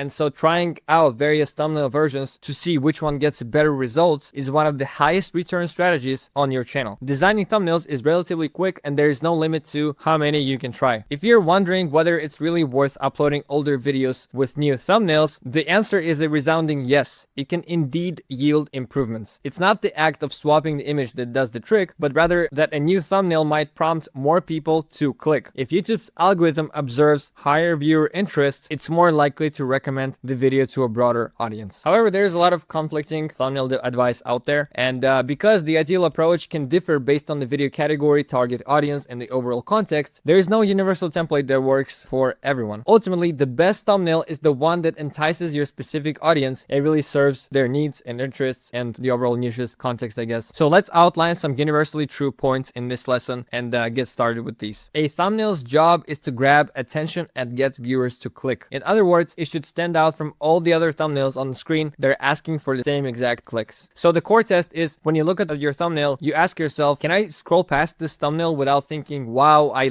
absolutely have to click on this thing? It's that simple. So tip number one, ethical clickbait. When people hear the word clickbait, they often have negative associations with being misled or tricked into watching. But let's be brutally honest here. We're absolutely trying to encourage clicks. Thumbnail design is all about making our thumbnail as clickable as possible and packaging the video to be as enticing as we can. In that sense, we are indeed baiting viewers to click using curiosity, intrigue, and big promises. However, the critical part is that we then deliver on those promises. We're not trying to mislead anyone here. In fact, don't do that, because deceiving viewers damages watch time if you promise something in the thumbnail but fail to provide it, and it harms your reputation as a whole, because you'll literally be known as clickbaiter, and over time people will stop clicking on your thumbnails. Makes sense. So we need to ask ourselves, what's the most compelling way to present this idea? Because it's not just about having a solid concept, it's also about marketing it properly. We'll want to ramp up the excitement so that videos aren't ignored simply because the thumbnail doesn't spark interest. We aim for that reaction of, wow, I have to click this right now. As long as viewers feel satisfied after watching and don't feel tricked, employing clickbait style thumbnails is a part of the YouTube game as a whole. Otherwise, someone else will do it in your specific niche and get all the clicks to themselves. Think of it as a battle of people's attention, and the best thumbnails simply win. So here are the best practices. First of all, make it pop. Alright, so in other words, play with vibrancy, contrast, and saturation. So keep in mind that viewers don't analyze thumbnails in depth when deciding when to click. They're typically scrolling or in the middle of watching another video, and something eye-catching grabs them in a split second. Hence, the objective is typically to make the thumbnail as attention-grabbing as possible, generally bright colors, sharp contrast, and elevated vibrance to make it pop truly. So here's a popular example of the Windows, default picture. I'm sure you all recognize it. And as you can see, the man himself, Mr. Beast, kind of also utilizes that same contrast in some of his thumbnails. Obviously, yep, like same exact color, especially here, like green and blue as the dominant ones. So yeah, number one tip is to really they have to stand out from the crowd. Number two is curiosity. Use intrigue. Give viewers a reason to click to learn more or discover the answer to a question. For instance, some creators reveal how much they earned last year, but give away the figure in the title or thumbnail, removing any need to watch the video. For example, I recently made a video where it's called how much I make per 1,000 views. It's 8-minute long, and I revealed the information of how much I earned per 1,000 views in the end of the video on minute number 7. Not in the title, not in the thumbnail, but on the 7th minute the key information was revealed. So that goes to show, you see, we're aiming to create an open loop in people's mind. They must click to satisfy their curiosity. It's better not to present everything clearly in the title or thumbnail. That's a straight up a psychological trick, if you will, because yeah, on the biological level, when we hear something come up, when we see something, a question that opens a loop in our brain, we have to close the loop. We have to know the answer. It's a biological thing. So yes, that's how it works. So another thing is, you don't want to confuse people so much that they have no clue what the video is actually about. You still need to offer a compelling reason to click immediately. Think, which question will viewers ask themselves when they see this thumbnail? For example, this one. And there's obvious curiosity about who or what wins in certain types of face-offs. This packaging is brilliant because it sparks so much intrigue that the viewers feel compelled to watch. And truly, you don't really see an F1 clown car and a 350 km/h drone standoff. So that is exactly what they leveraged. They really did not have to complicate the thumbnail at all because the concept is just so wild. They just had to deliver the concept in the thumbnail. Does that make sense? So next one is less text in general. Don't use too much text. For example, you can see Mr. Beast just saying day, right? Day 5. Or myself, it's kind of, you could say it's a lot of text, but not really. It is an educational channel, so it's kind of an exception, but still, it's little to no text. Anyway, typically thumbnails with less text, sometimes no text, perform better. When text is too small or too abundant, it becomes just invisible on mobile devices or in the sidebar. In general, 1 or 2 words maximum. Often the title alone can explain the concept, allowing the thumbnail images to do the rest. So like make the thumbnail an actual image and not a text presentation. Some of my recent better performing thumbnails have no text at all on them as well. So obviously, just like all the top creators like Mr. Beast, for example. Another rule is show, don't tell. It's often more effective using images or action shots to communicate the main idea rather than the text. So what I mean here is instead of like overcomplicating the thumbnail, make it simple, but then package your first like 10 to 15 seconds of the video. Allow the thumbnail to be extended into the video with whatever messaging you have. That's a pro tip right there. Anyway, if you do decide to use words, ensure they're big, bold, and easily readable in seconds, and keep them straightforward. For example, start doing this, or exposed, or like $1 million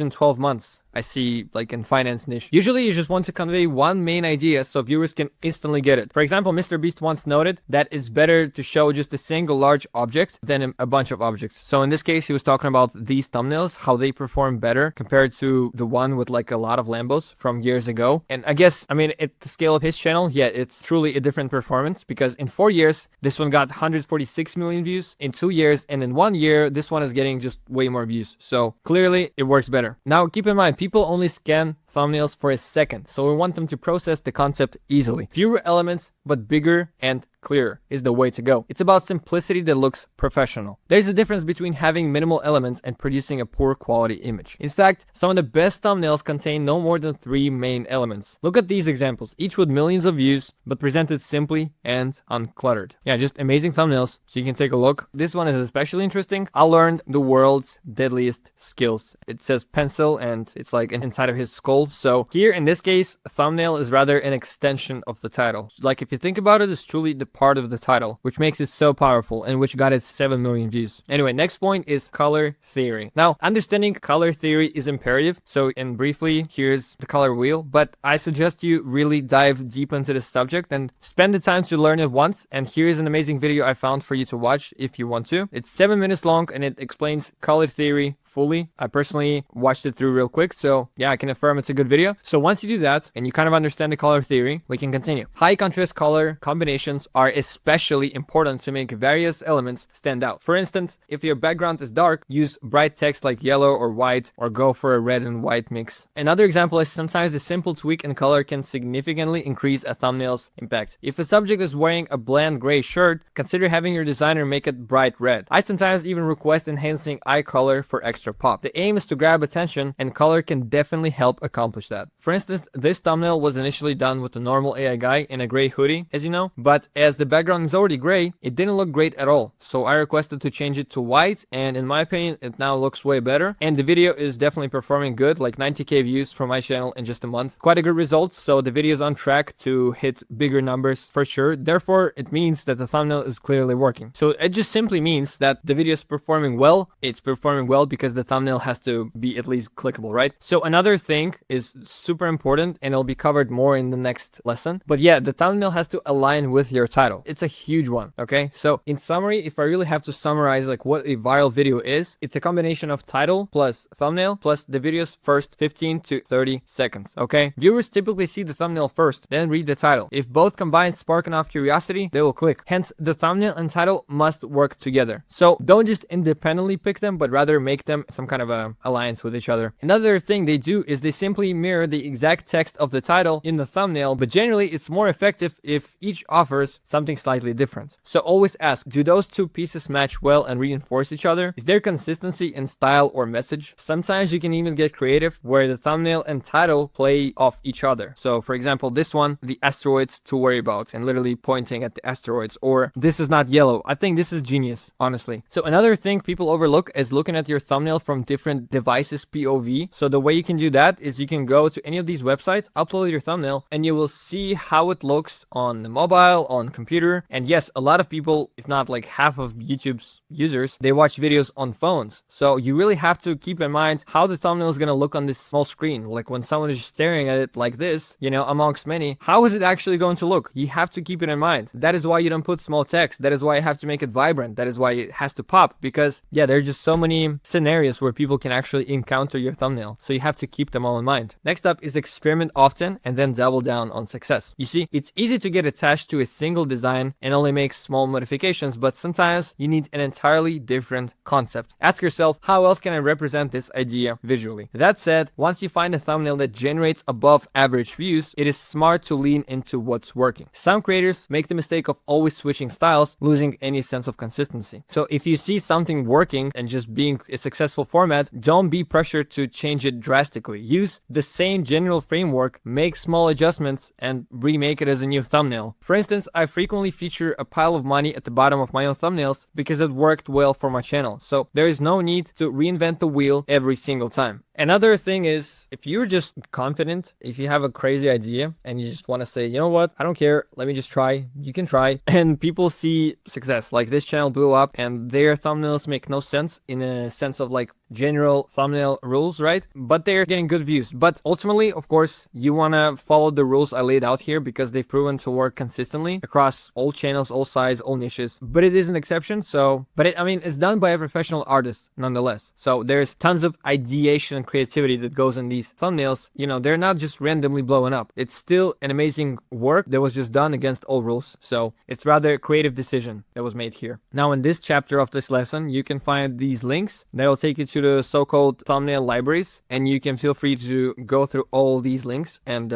basically explore the links I attached. All these should be free, and yeah, especially this X profile, it's thumbnail colors. It's just an amazing thumbnail database, so to speak. There's just a lot of cool information you're gonna find here and lots to learn. Next up, so get familiar, really scroll around these databases, and that should teach you a lot about thumbnails as well. Now, lastly, the main question is, should you make thumbnails yourself? Well, probably not. But it just depends. You see, thumbnail, like the thumbnail philosophy, everything I've been telling you so far is just really the thumbnail mindset, the thumbnail theory, if you will. But we're just really covering the surface. Like, we can go so much deeper, but it's really up to you to go deeper with the resources I provide and to learn that. But once you do, even when you do, you can't just go and make a thumbnail. You have to learn the software. You have to learn most likely Photoshop. Like, my current thumbnails are being done in Photoshop by a designer. So I don't know Photoshop. I don't want to learn Photoshop. At the start, I was making thumbnails myself with Canva, but Canva really limits your abilities, like what you can actually make. But it's a good starting point. It's very simple and intuitive to learn, so it's possible to do it in Canva. But honestly, just pick up a job if you have to, pick up a side hustle, finance your thumbnails. Go on X. Actually, don't go on Fiverr to find designers because unlikely you'll find a good one. Go on X and just type in thumbnail designers, or even go to this exact page because target audience of this page is thumbnail designers. So you can go and look for people on X offering their services. That's how you can find a good designer. Honestly, if you're just starting out, it's realistic to find like a good designer that'll do a thumbnail from anywhere like from $30 to $50 per thumbnail. It's super realistic. If you find someone like that, just invest in quality thumbnails right from the start. It's one of the single highest leverage areas of investment you can make on your channel. So honestly, do invest in designers as soon as you can. Don't delay this. Don't just make shitty thumbnails and then wonder why you don't get clicks. Seriously, thumbnails are just so important. So it is imperative that you either really make good thumbnails yourself, following all the rules I laid out, or hire someone, have them do thumbnails, and then applying these rules and methods, you then verify their thumbnails. That's probably the best way to go about this. All right, so in this lesson, we're going to talk about title wizardry and the art of clickbait. So the true purpose of titles. A lot of people assume the title should represent the video as precisely as possible. But if you want to succeed on YouTube, you must shift your perspective. The title is meant to give viewers an urgent feeling of, I need to click that right now. This is among the most impactful pieces of advice you will ever receive about titles because it forces you to view them in a whole new light. It implies that the title often will not spell out exactly what the video covers. Instead, it should trigger emotion, spark curiosity, and compel people to learn more. As long as the title stays sufficiently related so that viewers don't feel misled, it doesn't need to be a flawless match. For instance, instead of calling your video How to Hire People, you might title it How to 10x Your Business. It's since hiring staff can indeed lead to rapid growth. The second option appeals to a broader audience, sounds more enticing, and motivates immediate clicking. If you like a strong title and thumbnail, it's probably best not to make the video at all. That is why it's crucial to consider the packaging before you commit to an idea. If the concept isn't something people are excited to click, they will not watch. So remember, the title's purpose is not to outline the entire video, but to sell the viewer on why they need to click. That's another mindset shift I need you guys to have, is with our title and the thumbnail, we are really selling our video. We're convincing the viewers why they should pay with their time to watch our video. It's that simple, okay? Now, here are the best practices and strategies. First of all, optimize for human psychology, not search engines, okay? So the biggest mistake I made starting out, one many creators also make, is giving search engine optimization too much priority. There's a ton of YouTube guidance focusing on picking the right keywords, but if you want maximum views, relying on search is a trap. To go viral, more views will come from browse and suggested, which happens when YouTube displays your video on the homepage or the suggested column, even if people are not actively searching for it. So the first rule for a title is to ask, are you writing them for search and algorithms or for real people? Solid titles tap into human psychology. Keep in mind, the algorithm just follows the audience, so replace the word algorithm with people. Write something a real person genuinely wants to click. Avoid staffing keywords in your titles just because you want to. Think about who your viewers will be and shape the title to appeal to them. Now, I still do kind of SEO optimize my title. So for example, every other really title has the word YouTube automation, right? And it's for a reason. I'm still optimizing for SEO in a way, but ultimately I'm optimizing for people. So for example, I exposed a 20K a month YouTube channel. It's really like I exposed 20K a month. It's drama. So I'm really optimizing for people, not for SEO. You know what I mean? Or I copied 10K a month YouTube automation channel. I copied 10K a month, something that's me optimizing for people's psychology, not really SEO. Does that make sense? Another way, quick way to think of this is do not be boring. SEO-centric titles can be dull, such as 10 tips for being productive. So for example, let's think of a video concept and let me show you 5 different ways to title it. So the boring way, or the SEO optimized way, is 10 tips for being productive, or how to be more productive. Now compare that with how I 10x'd my productivity, or how I finally beat procrastination, or the biggest hack for being productive. Here's the wild part. When you craft titles that people actually want to click, even if they aren't search engine friendly, you'll often still appear high in search results. YouTube understands the video's content and will show it because it knows viewers will click on it. Does that make sense? So even those videos that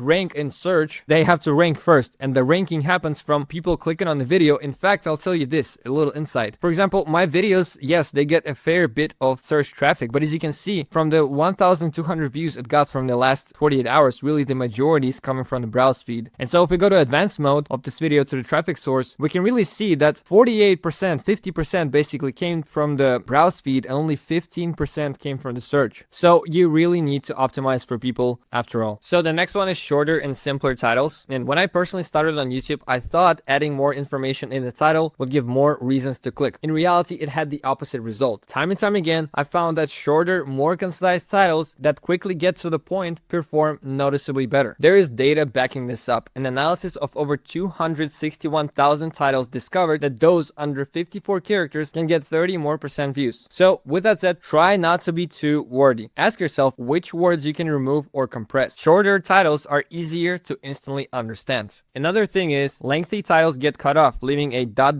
at the end, meaning the title may stop making sense. Ideally, you want a title that fits completely without truncation. And this mostly happens with mobile users. So you can check that right here. So you can basically go to this website and you can upload your thumbnail and the title here, and you will see how it looks on all kinds of devices. And it's just super helpful to know, because you really should be breaking it down on so many levels and really think of every single scenario, right? Like how every single user is gonna see or portray your thumbnail. Does that make sense? Another thing is, besides shortening your titles, you should also strive to simplify them. Don't be overly clever. You want to convey one clear idea, because people are scrolling fast and are not paying much attention. Too many details can overwhelm. It's smarter to boil the video's theme down to a single core concept. Avoid overcomplicating it. As soon as I started making shorter titles, my views climbed significantly. Of course, you must pair this with the other techniques in this training, but it's about mixing and matching what works best for each video, not piling all strategies into one title. Does that make sense? So another thing is reuse formats that work, including outside your niche. And I've kind of briefly mentioned this with the 10-hour course concept, how I came up with this idea. So here's some concept you can mimic. So the truth about X changed my life, the rise and fall of this, this, you're wrong about this, I stopped doing this and this happened, how this really works, how I did this. You know, all these titles are interesting and they all make sense. So just insert whatever fits your content. Now, it's crucial to keep learning from YouTube. Always note which titles grab your eye and think about whether they could be adapted for your own uploads. Another very helpful tip is to expand on what's already worked for you. When you land on a big hit, doing something similar again often is surprisingly effective. Some people believe once something succeeds, they must move on to something entirely new. Well, it's the opposite. Repetition is good on YouTube. In fact, repetition is healthy for every channel. Show me a single big channel does not repeat themselves, okay? It's not the case. A lot of my own titles end up sharing a similar structure or slight variations of it. If a format is working well on your channel or elsewhere on YouTube, do not be afraid to keep using it. That's exactly what most top creators do. Now, the next thing is your title accessible to a broader audience? So we can see here this case study. It's the same exact video. We can go here. I don't know what's it called now, but basically this video is about, in the intro at least, they dropped a basketball off a dam, which is states right here. But then they get into this physical stuff and they get really scientific. So back to the lesson, you could name this video Strange Applications of the Magnus Effect, because essentially that's really what the video is all about. As you can see right here, they're talking about like some scientific stuff, right? But you have to agree that strange applications of the Magnus Effect, like who would click on this? I would not click on this because I'm not a physics guy. I don't care, honestly. Do you care? But when you see basketball dropped from dam, you're like, wow, like what's gonna happen, I wonder, and you will click on it and you will watch the video all the way up to here maybe, and then you realize, oh, it's scientific. You will just click off. So the first version only appeals to people fascinated by a niche specific concept. The second version resonates with almost everyone, okay? So a simple thing you can think about is how you can phrase your title so it intrigues a wide group of viewers. Don't be too specific so that only a narrow group cares. For instance, instead of how to do an overhead triceps extension, which would only attract a small group of fitness people, right? Take a step back and consider the broader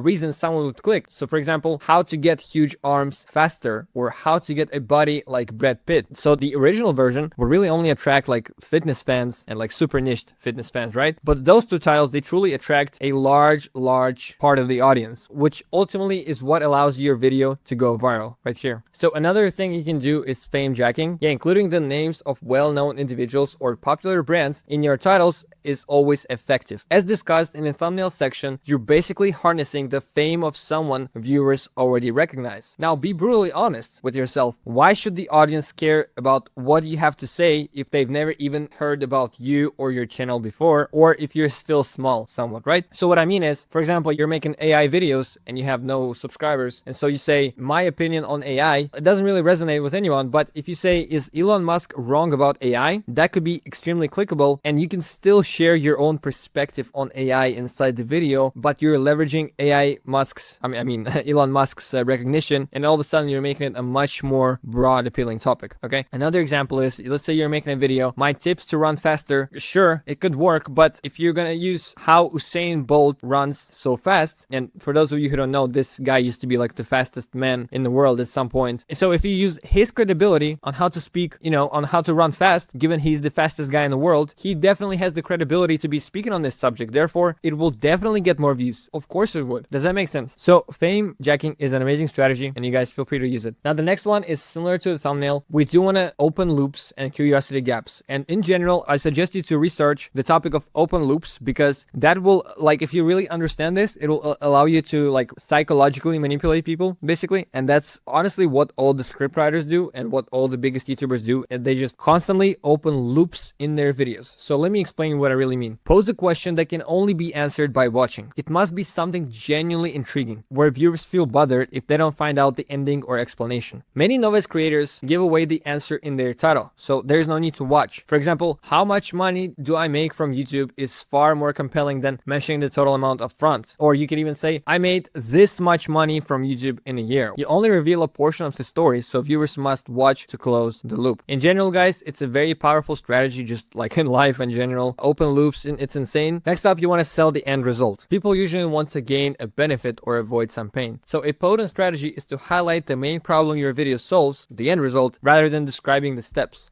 So instead of saying my system for taking notes from books, the process, you could say how I remember everything I read, which is the result that the audience wants to see, and it's the exact outcome of the process, which would be boring anyway. So yeah, sell the end result. So the next is defy expectations and challenge assumptions. A major error is having a title the viewer already fully agrees with, leaving them no reason to click. For example, why it's so important to have fun while making YouTube videos might make someone think, well, that's obvious, they don't feel the need to watch. Titles are more successful when they're mysterious or non-obvious, catching people off guard and urging them to find out more or question their existing beliefs. For instance, if you throw someone off and say, stop chasing money, it should work well. Another would be, you're setting goals wrong, instead of why goals are so important, since the former suggests viewers are doing something incorrectly, grabbing their attention. So think about framing your message in a more surprising or shocking manner. So the next important thing is really how you stylize your title, so emphasis and stylization. Okay, so capitalization can affect how your title looks and which words stand out. For example, the secret to getting rich fast, just a normal sentence, or capitalizing each main word can look more polished in a title, so the secret to getting rich fast, or you can start emphasizing words. So for example, the secret to getting rich fast, right? Like we're emphasizing the secret, the mystery. So the thumbnail can have like mysterious elements in it as well, you know, in order for the things to really click together. Or here, we're emphasizing the word fast. So the secret to getting rich fast. And in this case, the thumbnail could have like some fast vibes, you know, like motion blur effect, for example, or someone who's like running, or someone who is in motion, like as if they're, again, doing something fast. That would really click in this situation. Or another style is the secret to getting rich fast, just all lowercase. That's more for a like a vlog channel or like raw videos. So don't really use this approach unless you are doing like raw videos. Anyway, think about what portion you want to emphasize. Use capitalization, punctuation, and grammar creatively to shift the meaning or tone of the same words. In number 10, let's talk about the strong point of view and taking ideas to the extreme. So you need to adapt a bold position. So don't tiptoe around your claims. For example, why you need to do X is more urgent and definitive. Or if I was to name this training, I would name it Creators Need This Title Strategy. It has far more impact than helpful title strategies or top 10 title strategies. Sounds boring, right? Similarly, a strong position could be never do this versus you might to avoid this. The more absolute or intense the statement is, the more it feels like critical information viewers need to see right now. Likewise, push your concept to the limit. Instead of one of the most promising football players, try the most promising football player. People respond to superlatives, biggest, fastest, craziest, etc. The more extreme, the better. No one wants a sort of a crazy interview, even though like it might not be the craziest interview. Actually, it probably is not gonna be, right? Like there is no craziest interview, but if you name it craziest, it might just increase the click-through rate. But if you name it craziest, it might just do better things for you because you are being absolute. All right, does that make sense? Now you can also brainstorm more and use AI to help. In fact, you can use our beautiful chatbot or GPT that we created specifically for this course, which you can access right here. It's actually trained on these lessons as well, so it knows how to analyze titles and create them too. So you can feel free to definitely engage with this bot to get some title inspiration, but we're gonna continue. And yeah, but that's regarding using AI to help. But in general, the simplest trick for better titles is generating more ideas. Dedicate time to brainstorming. Don't just pick the first title you land on. Given how critical titles are, it's the one element everyone sees. It's logical to devote extra effort coming up with extra variations. It's easy to get lazy and forget how essential the title is. Think of it like building your idea muscle. Just like a regular muscle, it grows the more you exercise. And the more titles you try to create, the better and more creative you become. Expect some duds, that's normal. Set a minimum target for how many titles you'll brainstorm, then practice. This practice often sparks angle you wouldn't have thought of otherwise. And after you gather a list, figure out which ones you feel the most compelling, curiosity driving, or exciting. Get other creators' feedback as well. They might see something you missed. That one is crucial right here. And so after you gather your list,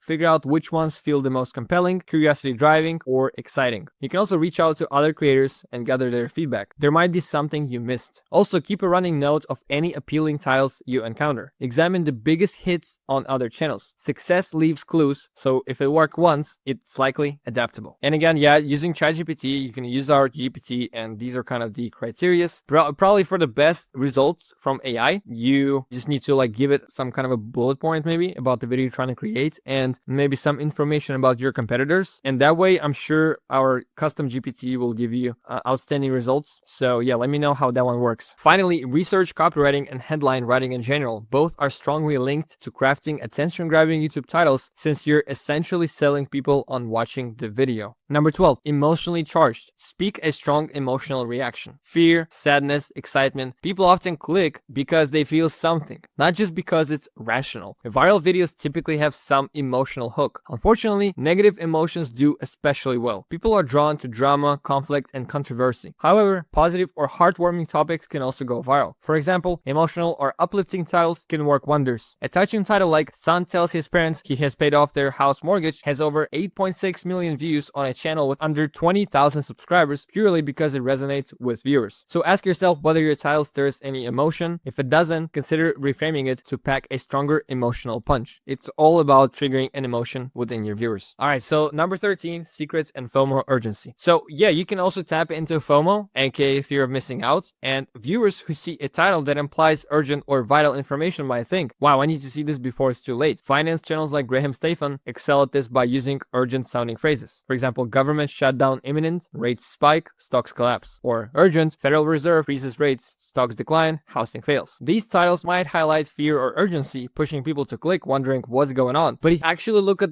his videos, their videos are not that urgent. So he's kind of clickbaiting. Although these are good videos, you know, he gives value, but these videos are rather calm and just chilled out information, you know? He's just presenting finance related info. It's really all he does. It's just news in a way. So what I'm saying is, striking a balance is crucial. You don't want to lie, and he does not lie. His videos are actually good and he delivers. So with that in mind, you just want to phrase your content so viewers truly feel it's crucial to watch it now. But if your video is genuinely good, first of all, forget about the fact that you even called it urgent, and they will actually enjoy it. So there's no problem at all. Now, lastly, number 14 is power words. A small tweak and adding a few words can really transform a title. So for example, let's say we're working with a title, The Truth of X. We can use these words: disturbing, horrifying, insane, shocking, you know, the shocking truth of X, the disturbing truth of X, etc. I truly believe that these adjectives just make the title so much more interesting. These subtle adjustments inject an entirely new dimension into the title. Determine which power words resonate within your niche and utilize them. First of all, I just realized that in the previous lesson the camera didn't record, so I'm sorry for that. But in this lesson, I'm going to talk to you guys about getting more views, growing faster in general, and let's begin with the comment strategy. So if your channel is still brand new, especially like under 100 subscribers, it is arguably the single greatest strategy that you can use to actually gain traction of some kind. So what do you actually need to do to make this happen? So commenting on other channels, especially those in a very similar niche, can greatly enhance your visibility, as some people click on your channel through comments sections. The wrong way, of course, is, you know, write a comment like, hey, I make videos too, check them out. Not only does that violate YouTube's policies, but the video's creator will not appreciate it and will most likely just delete your comments, or worse, mark you as spam. And obviously the viewers will not care for such a comment, let's be real. Instead, leave meaningful, thought through comments that are related to the topic of the video you're commenting underneath. Makes sense? So maybe something insightful, humorous, or an additional viewpoint on the video. If it's a tutorial, feel free to bring on additional value. So if it's top 10 tips to use AI for YouTube automation, I don't know, bring on that 11th point and write out like a whole paragraph in the comment section. I promise you, viewers will see it, they will engage with it, and they will click on your profile because you're gonna build that credibility inevitably, right? And of course, not everyone clicks on commenters' profiles, but if you keep posting on various channels within your niche, people will become more familiar with your name and be more inclined to check out your channel. So the overall goal here is, the way I think of it is, you know, when we think about YouTube, like, okay, YouTube automation is not just AI guy. It's like a whole community of creators. Like, you know, we got AI guy, how to AI, digital income project. We are kind of the top 3 biggest ones. And there's so many channels underneath us. And then underneath those channels are even a whole lot more smaller channels. And it's like that for every single niche. So a niche is not just a channel, it's community of people. And the same audience watches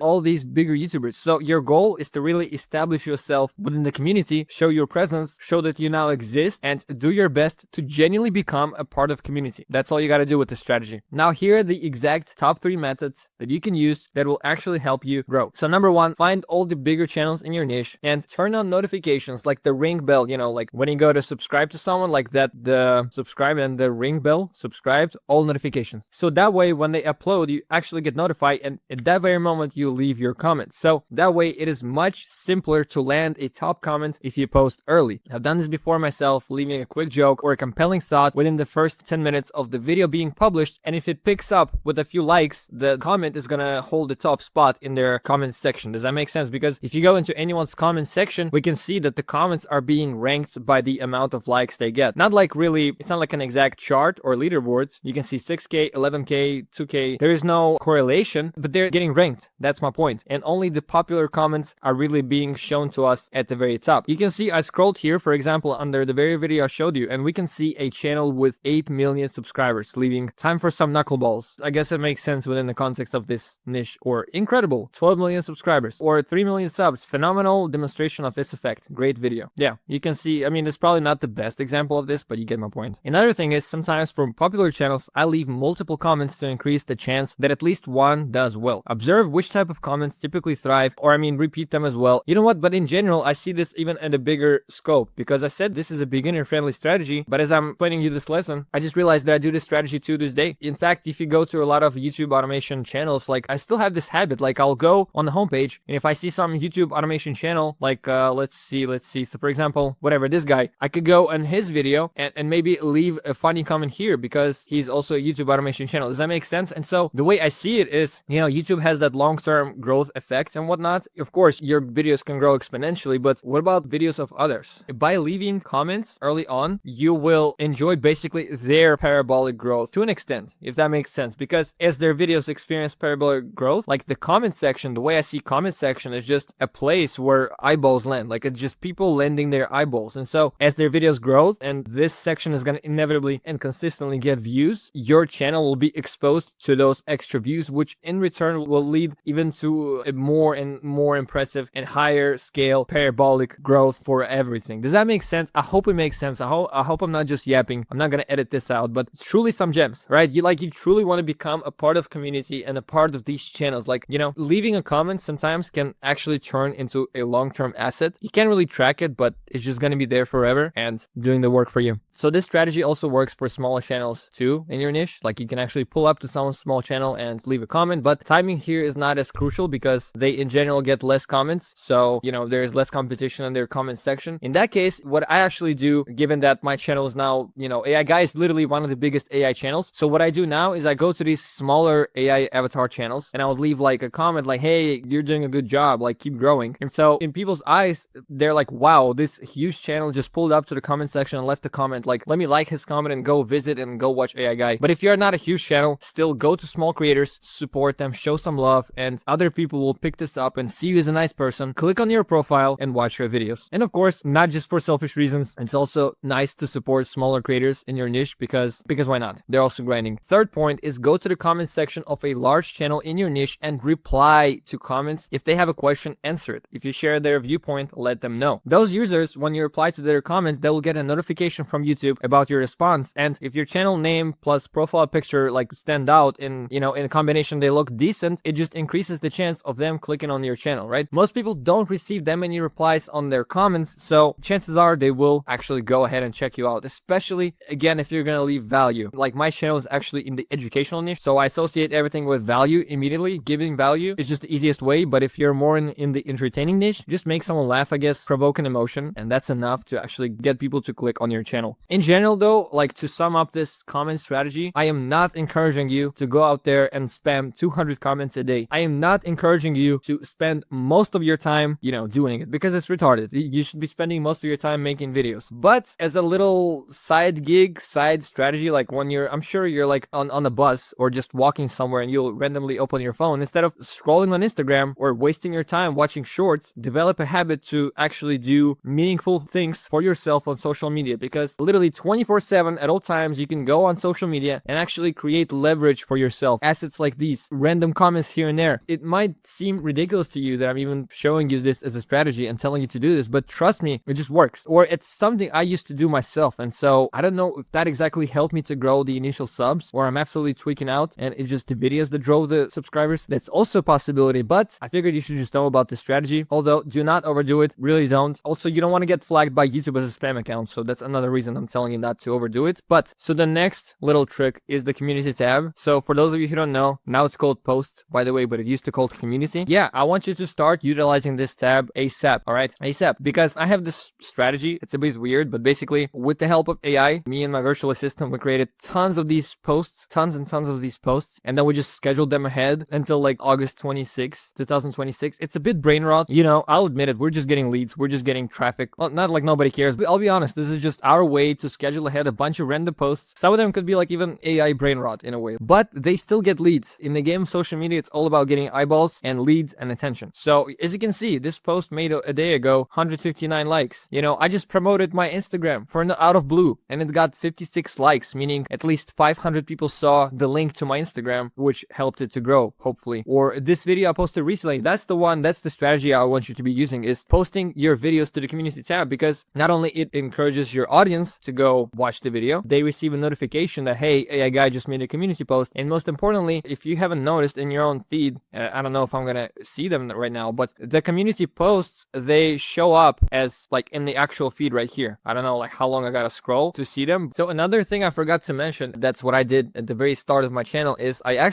don't know, for some reason I was like, okay, let me actually use community tab, and that's the very first post I ever made. Like, guys, what kind of videos they want to see? I just asked my audience what they want to watch, and then I started new videos out. As you can see, a year ago I did exactly what I'm telling you to do, and you can see here on October 10th 2023 I posted, you know, 400 subscribers picture. In the meantime, I'm gonna up a video for you guys, how to make money with Spotify and AI. I posted a screenshot of my first 1,000 subscribers, and I was like, could not have done this without you guys. By the way, shout out, yeah, thank you guys. Quite an emotional moment it was. But what I'm saying here is, you can see not only I was just posting like a new video alerts, but I was trying to build a community. Of course, over time I launched Telegram channel and obviously the school community where you guys are now, but you know, it's a healthy way to engage with your audience and build an actual presence, especially if you're going to be a faceless channel. Like if you're a personal brand, I mean, you still do it, but you don't need to do it that much. But if you are a faceless channel, you have to do it, because there's just very few ways for you to establish a connection with your audience, and a connection with your audience is what you need in order to grow exponentially. You see me asking like random stuff and like algorithm, you know, 3K subscribers, you get the point. So as you can see, I was very active, and you should be too. With that said, let's move on to the next hack, growth hack, is the end screen rabbit hole. So here's a metric that's often overlooked, is how many viewers click on your end screens. This reveals how effectively you direct people from one video to another. Never end the video with the usual thanks for watching, see you in the next one, because right there you just lost momentum and engagement and growth velocity for your channel. Here's what I mean. Let me actually show you a very specific example. I can just point you to any of my videos from recently. For example, I know this one had this trick for sure. I'm sure you've seen YouTubers be like, you know, when it gets to the end of the video, people will be like, now go watch this video, because in this video I was talking about this strategy, so go ahead and click on the screen right here, right now. Because I'm an AI character, you know, in the video's AI character, I don't actually do this gesture, but you know what I'm talking about, and I actually do this just without gesture. But you know, here we are. Just listen to the AI guy for like 20 seconds and you will understand. I actually made a video last month where I broke down 8 different ways to use it in your content creation, from crafting cinematic ads to creating clips that look like they're out of a... I apologize if the sound was off right now, but I just wanted to ensure that you hear him talking. So you present the actual video they have to watch next, and then you link the video right here. And so the very video I'm talking about in here in the end screen is that video. So if they click on it, you know, I can even find the shot where this like culinary video was presented.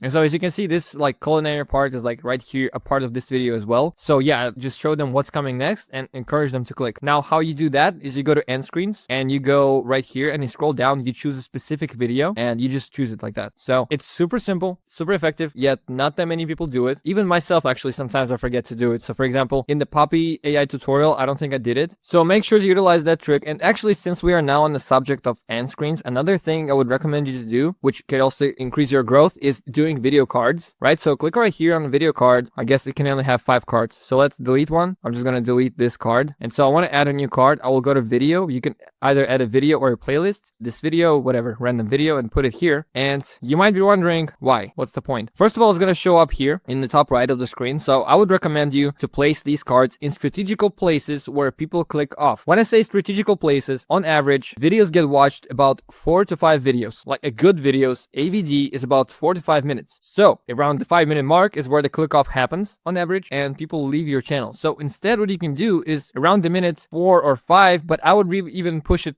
to around minute number 8, 7, you can introduce a card. So in a place where people are bound to click off just as per statistics, instead of just, clicking off, they have the option to actually click right here and watch yet another video on our channel, and they just get funneled over to the next video basically. And not only that, but when you link videos to cards, what happens is when you scroll to the video's description all the way down, they now appear as these like clickable things.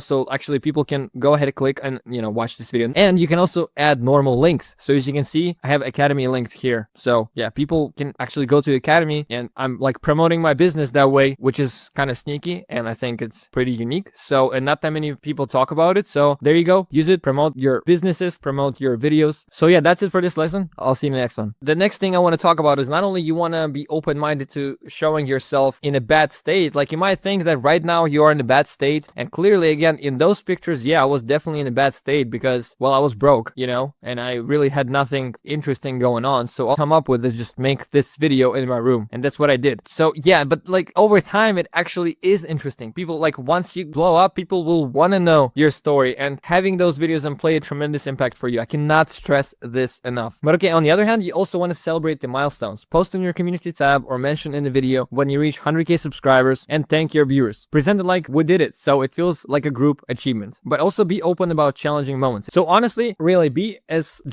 honest with your audience as possible. That's how I am. Okay, like you guys are literally my audience, and I'd like to think that I remain honest and transparent with you guys. And I think it's just easiest way to go about things, because like I don't know why, but many YouTubers, they're just not transparent with their audience. They just don't interact with their audience. Like they think their audience is like bots. They just like NPCs, where in reality, obviously your audience is real humans. They're not just numbers on the screen. And so simple human empathy goes a long way sometimes. Now, behind the scenes content. It's tougher to form a real connection with your audience if your only interaction is through your main videos. Your most dedicated fans often crave extra insight. That is why exactly I created this channel. Again, I was pursuing the mindset, let's see what happens, and nothing really happened yet. I kind of abandoned this channel halfway. Now I'm kind of back, but let's see what happens, you know what I mean? But I truly believe that because like this channel is linked on the main channel, because there's so many gurus, especially in the faceless AI character niche, like, there's so many talking AI avatar gurus channels that are just lying and scamming people. But my channel, you can go to my homepage and you can scroll down and you can find this channel linked right here. So it's like engineered in this way so that people can go on and be like, aha, there's a real guy behind this channel and he's actually maybe not yapping entirely. That's the whole idea, and that is why behind the scenes content is imperative to have at least somewhere. In general, there's other ways obviously behind just making side channels to interact with your audience. So for example, you can just create a free Discord or Telegram. Like I have a free Telegram channel that's linked under every single video, also Instagram. So it's not complicated to set up. It doesn't cost money. It's not that much effort to create. You just link it in the description and people will funnel over there. And that's actually an amazing place to notify people of a new video that you post, by the way, or just again, posting that behind the scene content. And of course, if you want to take it to the next level, you can create a school community. You can use my link right here to enjoy a free trial, because who doesn't like a free trial? Creating school is a bit more complex than just creating a Discord, because like it's creating an entire new business. So maybe one day we'll have a class on or a course on how to set up a school community. By the way, you guys let me know anywhere, somewhere if that interests you. But out of all paid options, honestly, there is Kajabi, there is WAP, there's so many other places where you could sell information in some kind of a private access to you. But like in my opinion, school is literally the best.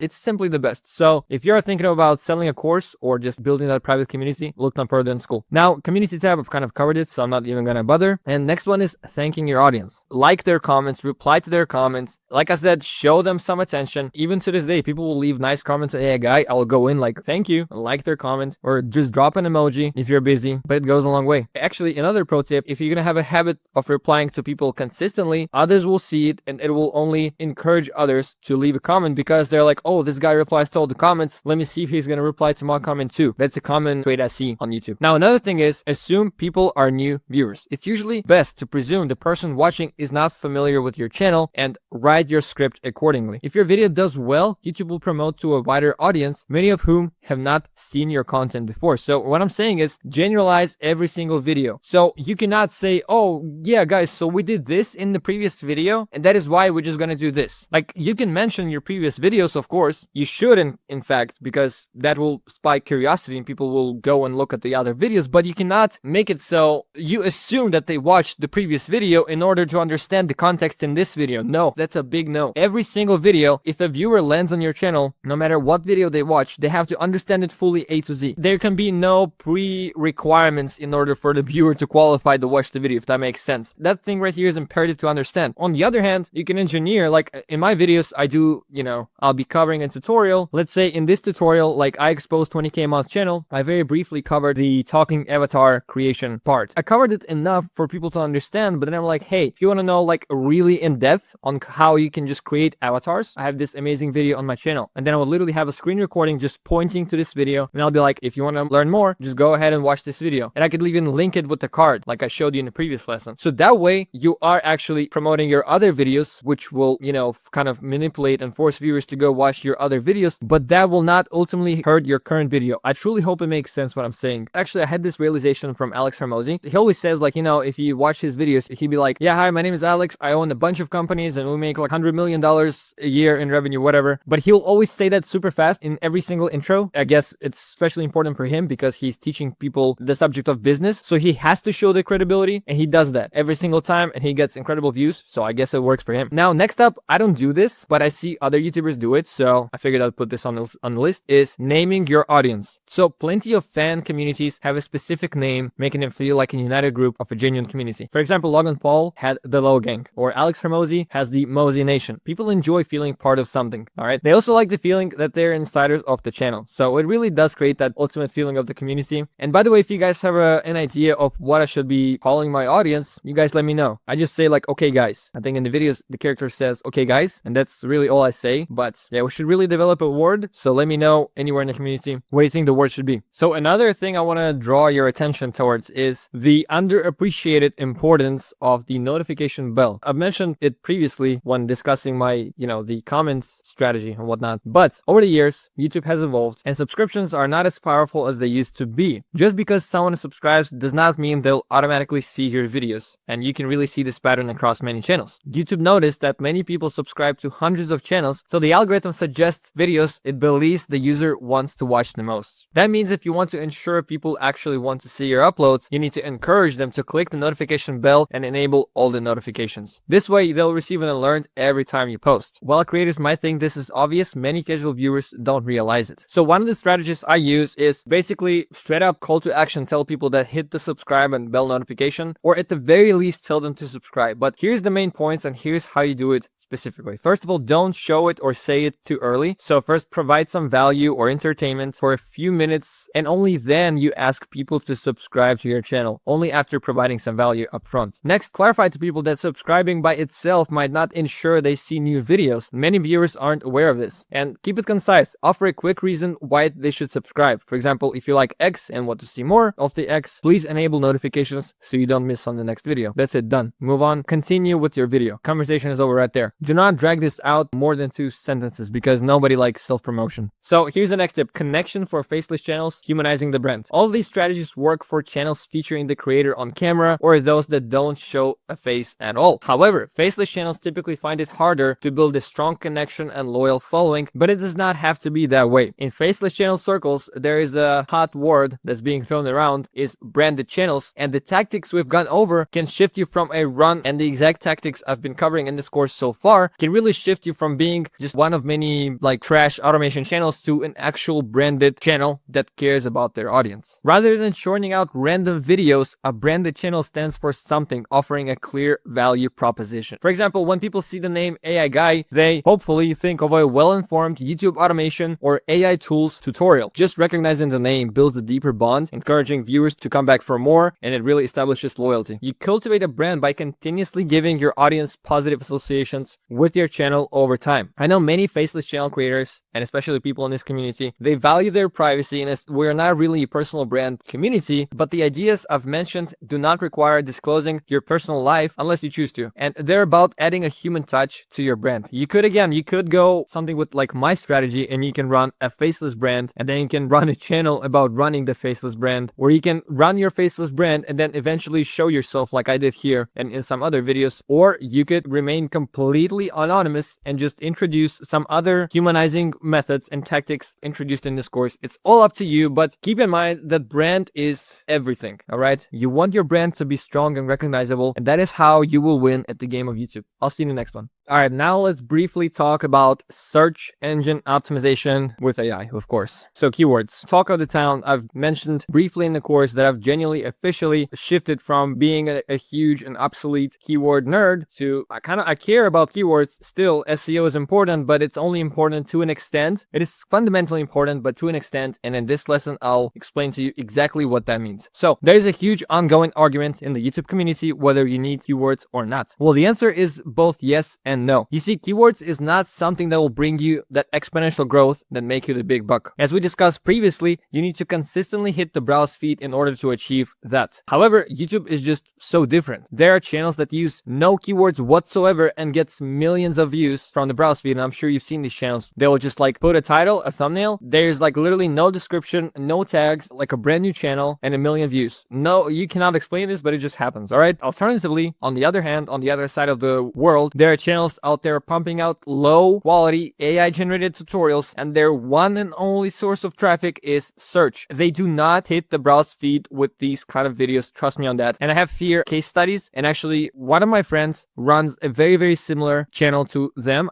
For privacy reasons, I'm not going to reveal his channel, I'm not going to say his name, but what he told me in DMs is he confirmed that like literally 100% of the traffic in these type of channels comes from search. So let me just show you these channels. Yeah, fairly interesting channels. They just make these like 1 minute, super automated, extremely low quality tutorials. For the most part, it's just like screen recordings, problem solving content essentially. But yeah, nonetheless, that's the beauty of their content. You see, they're not posting any shorts. Note that, please, no shorts. And their latest video was posted 2 weeks ago, and then a month ago, 500 views, and then 3 months ago, 142 views. And you would think, well, what the hell is this? But if we look at the monthly views, they get 2.5 million views per month because they have 19,000 videos posted. And if we go to Social Blade and if we take a look at their channel, you're gonna see that their graph just goes up exponentially and very much consistently because of the search. Like, yeah, you see that? It's a very interesting way people grow channels. And so if it was not for SEO, it would not be possible. It is literally SEO driven channel that grows and makes, you know, it gets 2.5 million views a month. Their niche is tech. So I would assume because their videos are short, their RPM is safely minimum $3 per 1,000 views. So with this channel, they're making $6K a month minimum. Well, I'm sure they have brand deals and affiliates, so they probably are making even more. And same exact channels here, nothing different. So by the way, you can draw some inspiration of that's just yet another way of doing YouTube. And I am actually planning to make a course later in 2025 exposing fully these kind of channels, but I don't know for now. You guys let me know, like, is there actually going to be demand from the community for me to make a course for these channels? If at least few people reply, like watch the course and then DM, you know, one of our coaches or post in the community that, hey, yes, let's do this SEO course, I'll do it. Otherwise, I'm just kind of bringing it to your attention. And going back to what I was saying here is, yeah, YouTube is truly different. Again, there are some channels that just hit the browse feed and get millions of views. And then there's other channels that just take years to grow. I mean, 3 years to grow this channel. And now they can just not post for a month or barely post, and they're still gonna print guaranteed money. YouTube is different. All right. So I can't tell you exactly if search matters or not, but I'm just gonna speak about my own experience and what I do. So as you can see, in my vision of keywords is you should have a consistent pack of keywords across all of your videos, or at least a more or less consistent pack. So as you can see at the bottom here, I don't know if you can actually see, I can't really zoom, but anyway, at the bottom here of the screen, YouTube allows 500 characters max for your keywords. So my thing is always packed like to the maximum, and my thinking is 400 characters have to be consistent regardless. They always stay the same, and then the remaining 100 can change accordingly. So for example, if I make a video with like some AI tool, right, like I recently made in video introduction or AI video sponsored videos, with those I actually included the actual name of the AI tool in the search tags just so it gets some extra traction. But yeah, ultimately I just don't change my keyword pack. It's there under every single video, I just don't change it. And here's the result of this. As we can see, in the last month alone, I got 400,032 views, and 31% of these came from the browse feed, and another 3% came from suggested feed, and another 15% came from channel pages. Channel pages is when people already land on my channel and then they go to the videos and they click on more videos. That's like the binge watching. But what's interesting is 26% of the views on a monthly basis come from search in my case. And I am a tutorial based channel, so of course I'm gonna get a lot of search traffic. And so that's a lot. Please keep that in mind. mind. If I had no SEO in place, that would have been not just 26% less views as it's here, because it would be like more or less like 30 or 40% less, because you have to think about the exponential effect and how some of these search views turn into subscribers over time, and then they become like the channel page views, or they become the notification views, or they become the browse feed views, you know what I mean? Because they've already discovered me, they subscribed, and now they just really show up in the other metrics. So have to keep that in mind, the snowball effect, as it says right here. And this is my lifetime metrics. So in the lifetime, in the history existence of my channel, it's accumulated 7.5 million views, of which 50% came from browse feed, and 15%, which is 1.2 million views, came from search. And again, in my theory, in my belief of the exponential effect, ultimately not like 1.2 million views came from search, but really like 2 million, 2.5 million, just me guessing. But you have to agree with me, because a lot of these people, they came from search and they subscribed, and now maybe they just subscribed to my Telegram and they clicked the video from there, and now they truly are classified for the most part as external views, as notifications, so on. So SEO, in my humble opinion, is absolutely imperative to have on a channel, and you have to really build a channel in a niche where you can have some kind of search traction in place. You have to make sense of it, and I believe search is like an imperative backbone of your channel's healthy thriving. I just cannot imagine and understand how could you grow a successful channel without like SEO package in place. Not only that, it's not just YouTube. If we go to Google and we type in YouTube automation, guess who's going to show up? If we scroll down enough, boom, boom. The YouTube keywords, they don't just apply to YouTube. You have to remember that YouTube is a part of the whole entire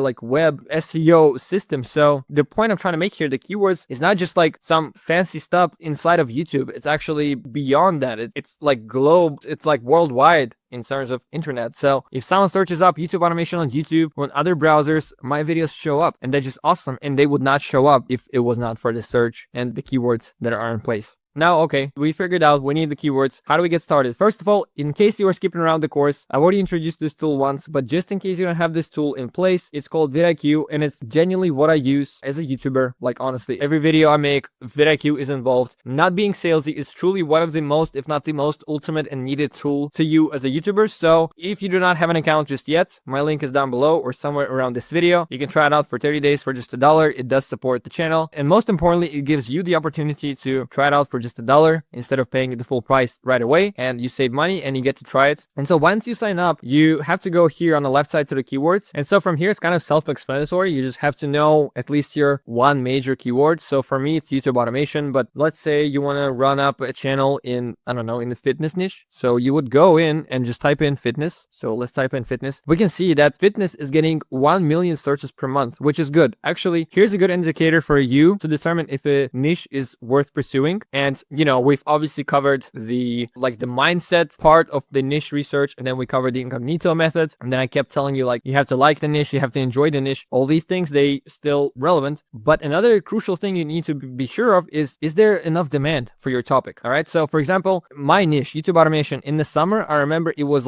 getting like 1 million searches per month. Now it's getting 1.3 searches per month, 1.3 mil. So the niche is growing. Same for fitness. The fitness is getting 1 million views or searches per month, which is a very good thing. And so here, once you are in fitness and you're ready to start actually looking for your keywords, you can go to related tab right here and find some keywords. You can filter them by search volume. So for example, you can target the biggest keywords in the whole fitness niche. So fitness, workout, gym, abs, workout. And then you can look for some smaller keywords. For example, Gold's Gym, or something like, I don't know, I'm not into this niche really, but you will find something interesting. So Planet Fitness is getting 50K searches per month and it's low competition. So, well, you can make a video about that, but you get the point. You just go here and kind of scroll around and you get the best keywords, and then you can actually go down the rabbit hole. So let's say your overall niche is fitness, but you really want to pursue the abs workout. Like, that's going to be your channel's main topic. So you can actually click on the abs workout. So what you're going to do then is, again, go to related keywords and you go to matching keywords. And here you're going to get even more precise keywords that you can put in your channel's description or video's description. So abs workout at home, lower abs workout, intense abs workout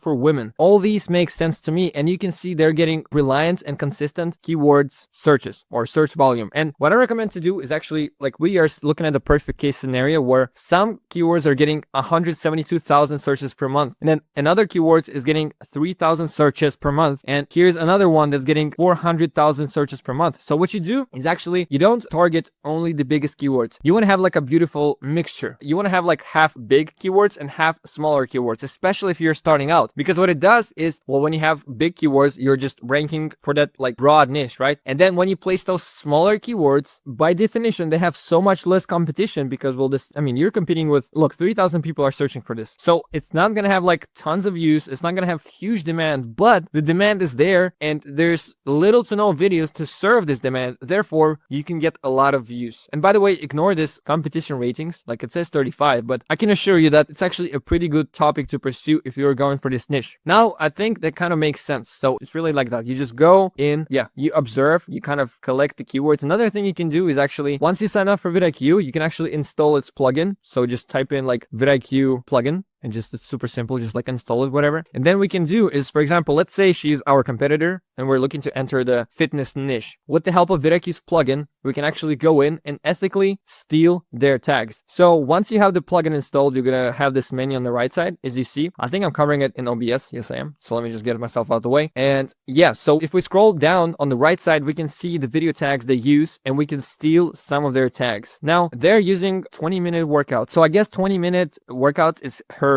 sort of a like format that she does on her channel repetitively. So I guess that is why she has these in place. Nonetheless, I just picked a random example. Perhaps it wasn't like the best. Okay, let's do this one and see how they are ranking in their videos. Okay, so yeah, that other channel is, I guess, is doing some kind of a weird format. So just don't model like weird stuff. But here we can see tags that really make sense to me. Home workout, home exercise, workout program, you know, workout challenge, at home workout. And then you can actually get inspired. And then maybe you can copy these, go in here, and then you can boom, paste that in and go continue researching and based on your competitors, craft your keywords. You can also just copy them. To be honest, you can click right here and copy them. And as you can see, they're all copied. But I would not recommend really copy pasting their exact preset of keywords. And you should actually do some manual research because first, the thing is they could have made this pack 2 years ago. And it works for them, but they made it 2 years ago. So there's little to no relevant keywords, perhaps. I don't know. But I discovered it to be the case when I started copying tags from my own like YouTube automation competitors and actually ran them up through the backend of vidIQ. And I was like, yo, you're using an outdated tag that gets literally no traction, like it gets like less than 1,000 searches. You don't also like want to get like less than 1,000 searches tags, you know, from 5 years ago. So just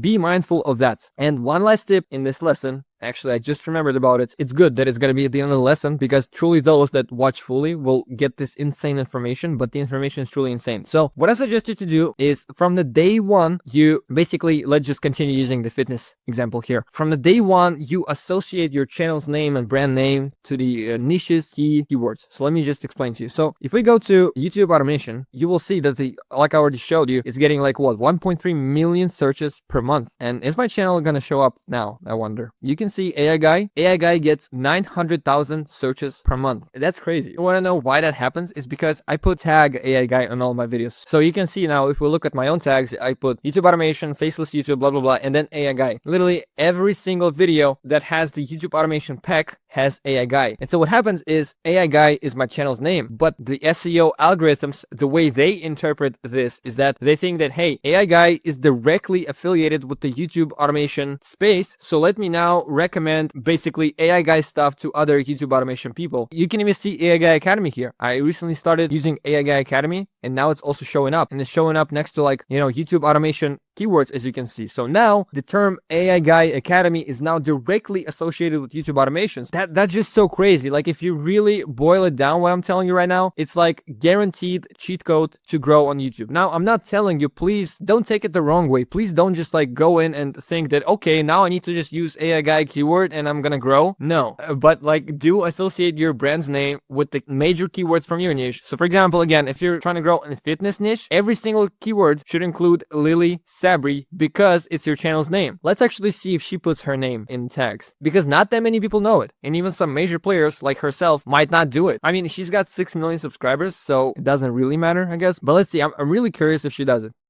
No, I just scanned through the entire video tag section and I do not see her personal name. So you can see that even top players don't understand this concept, which they should. They're literally missing out on their name being a part of this united ecosystem, which is huge. So I hope you have some takeaways from here and I'll see you in the next lesson.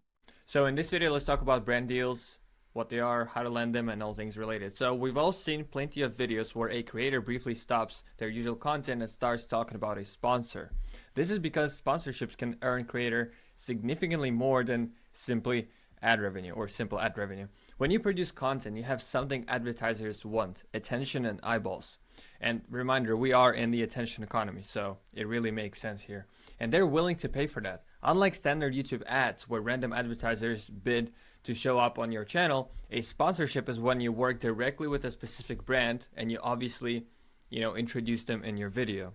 Because it's more personal and looks like a genuine recommendation, it can also be more profitable for brands and themselves, and that is why it's such a popular business model for creators. Sponsorships often yield high payouts. Generally, the bigger the audience, the more you can earn. However, if you have a niche audience that perfectly aligns with the niche product, brands may still be quite interested in partnering with you, even if your channel isn't huge at all. When done well, everyone wins. The sponsor gains new customers, the creator gets paid, and the viewers learn about something genuinely helpful. So, sponsor process, the basics. A typical sponsorship arrangement might look like this. Initial contract: either you approach a brand explaining why their product or service is a good fit for your audience, or a brand or its agency or representatives contact you after finding your content. Step 2 is the negotiation. You will discuss the specifics. How many videos? How long will the ad be? How much will it cost? Will there be multiple platforms involved? Hopefully, you'll come to a mutually satisfactory agreement. Step number 3 is the contract. After negotiating, both sides sign a contract, and until both parties sign the deal is not final. And then step number 4 is creative assets. The sponsor provides any talking points or branding materials. You create the sponsored segment in your video as agreed, then send it to them for approval. Once approved, you publish. Step number 5 is payment. You send the sponsor an invoice for the agreed amount.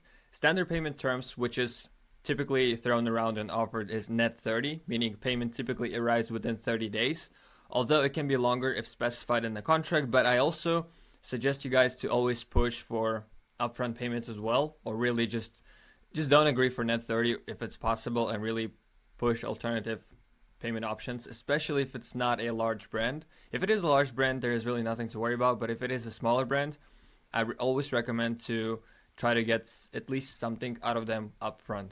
Just speaking from experience here. Step number 6, it's not always the case, but it's kind of the ideal scenario, is the renewal. So ideally, the sponsored video drives enough traffic or conversions that the brand is happy and wants to sponsor more videos, sometimes even at higher rates. Now, it's kind of your job to get those higher rates. Obviously, they will almost never naturally offer higher rates, but if you generate a positive ROI for sponsors, they will likely want to continue the partnership, and that is where you step up in terms of negotiating. So what are the ad types? So sponsorships can come in various forms. Dedicated videos, where it's literally an entire video is just promoting the sponsor. So an example here from my channel is this video. You can obviously just click on the link and understand how it's sponsored, because it literally just promotes a single tool. And then integrated segments. So in this video, for example, I made a deal with 2 sponsors, and they both got displayed right here, as you can see. Many creators opt not to do fully dedicated videos because it can feel forced, require extra planning, and reduce the video's broader appeal. And that's really the truth, and you should also have that mindset. The reason it works for my niche is because, in my case, is because it's AI related channel. So a video, like a fully dedicated video to a single AI tool, can feel organic or natural. So that is why it makes sense here. But you do want to be careful with those like fully dedicated videos. If the sponsor specifically requests a dedicated video, you could explain that a broader topic video might garner more views and thus more exposure for them. So for example, that is what I did here. As you can see, like, yes, it's collab with this brand, but the brand's name is not in the title. It's really not even mentioned in the video until, until first minute and 21st second, which is like roughly 12-15% into the video. That is only when I mentioned the brand. So it's on purpose, right? So it just doesn't look too salesy and whatnot. So how do you even get those sponsors to begin with? If you're making high quality videos that get views, sponsors will often come to you, especially if you make it easy for them. So how do you do that? Include your business email in your video's description. Self-explanatory, and have it on your channel's about page, which is right here, as you can see. So you click right here, and as you can see, I do have a like a manager who handles my emails, so it's right here, and just in case, it's also right here in the YouTube's, you know, built-in email thingy. So now, however, waiting for them to come to you means missing out on better deals. Proactive outreach is key. That is how many creators, even those with smaller channels, land brand deals that might otherwise not think to offer. And that is especially the case if you are running like a tech related channel or AI related channel, anything in that nature, dropshipping channel like Amazon FBA, whatever. In general, if you teach something, especially if you're like an educational channel, even like 5K subscribers is enough to really land the brand deal.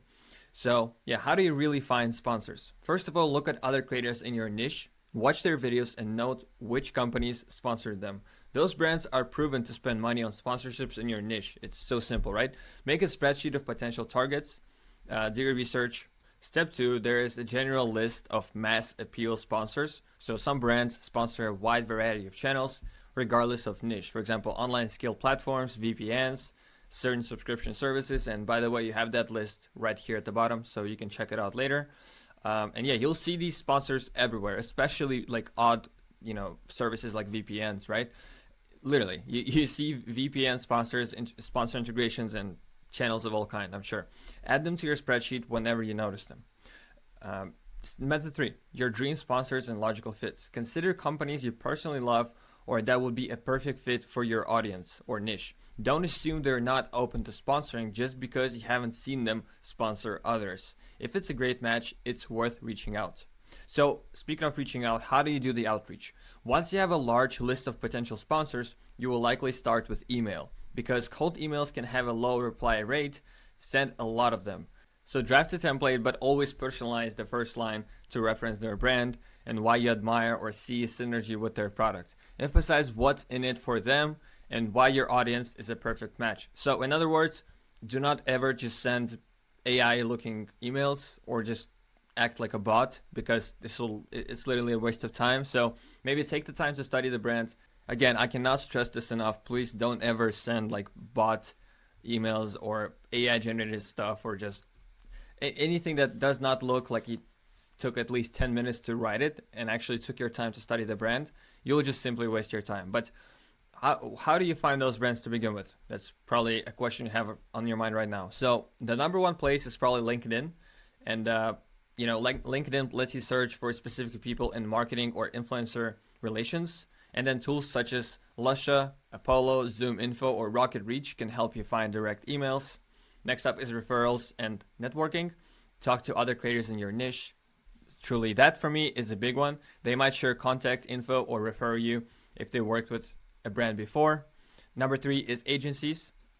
Although you want to be careful right here, but third-party agencies manage sponsorships for some brands. They typically take a 15% commission, and that you should be open-minded to it if you're going to work with an agency. But on the upside, they can save you time on negotiations and might bring deals you'd never find on your own, and actually even raise the price, because the business for them is negotiating. So you'll be surprised. Like, I actually worked with a few agencies for brand deals, so and I learned certain negotiating techniques from them. So there's definitely lots to learn from that. They're different though from the old MCNs that locked creators into bad contracts. So speaking of that, be sure you're not signing away exclusive rights or anything sketchy. Always read your contracts. Ideally, you're free to work directly with brands on other deals. And in other words, do not ever sign contracts that restrict you. Do not ever sign contracts that state, hey, we as brand will have 100% control and final say over your video. I never signed those, although I was proposed those contracts numerous times where brand explicitly said the following sentence again: we want to have the absolute final say over the final video before it gets published. It just sounds weird, all right? Like, if anything like that occurs and it just sounds weird, back out immediately, because it just, who knows where it's going to lead you, right? And what I'm trying to say here is, you are the creator, your channel is your business, you are the CEO. So, but the brands don't think that way. Not all brands, but some brands, they quote unquote want you to work for them. So you also want to just kind of read the context between the lines and stay away from that, because, you know, at the end of the day, you want to have your peace of mind, and yeah, just you don't want that. Anyway, another way to find brands, or a way to do outreach, is to leverage different platforms. Like, many websites exist to connect brands and creators, such as influence.co, Activate, Upfluence, or YouTube's Brand Connect. While direct outreach often works better, there is no harm in listing yourself on these platforms. And now the next step in this equation is doing the cold email outreach. And although it's important to manage expectations, a single cold email can sometimes lead to a major sponsorship. For example, a creator with a little less than 100,000 subscribers, someone I know, he's not in the AI niche, he's like in the e-commerce niche. I'm obviously not going to say the name for ethical reasons, but it's someone I know personally, and he told me that basically over a few videos, he earned over $100,000 across, like I said, a few videos. So how did it happen? The initial one video deal did well, so they negotiated a multi-video agreement at higher rates as the channel grew. This demonstrates the power of proactively emailing brands and emphasizing how your audience matches their product or service. Here's the general idea of a successful first outreach email. It's obviously like a template-based email, but yeah, here it goes. Excited about featuring your product on my channel. You can also actually add your channel's name. So for example, if I was writing this, I would write this: excited about featuring your AI tool on my channel. And then I could write, like, you know, parentheses, AI guy, 250,000 subscribers, or 250K subs. If you write the number of subs, and the bigger the number is, the better your click-through rate will be on your emails. So then you go, hey, I run a growing YouTube channel in this niche, and I think my audience would be a perfect fit for your product. Our content focuses on this and this, and we've noticed strong engagement from viewers interested in solutions like yours. I'd love to help more people discover your brand. Are you currently sponsoring YouTube creators? Let me know if you're open to discussing a collaboration. Best your name, and obviously provide a link to your socials. Don't make them go on YouTube and search your channel up. Make it as easy as possible to just, you know, make it one click away basically from discovering who you really are. And anyways, short, direct, and shows why partnering makes sense for the brand. And yeah, don't write an essay as well. Really keep it just a few paragraphs. Kind of get to the point right away. Next step is pricing the deal.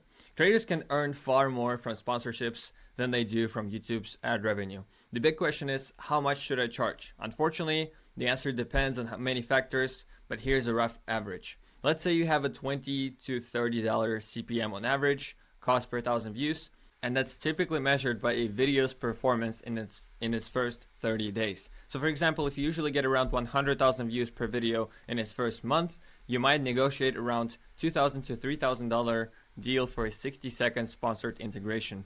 But you're definitely not locked to a simple formula, and there is many variables to this equation. So for example, the work involved, so you know what it takes to produce the content. If the sponsors had to produce a custom ad on their own and it cost them thousands, it might decrease the price they'll pay you. And then the usage rights, will the brand be allowed to reuse the sponsored segment on its own channels or ads?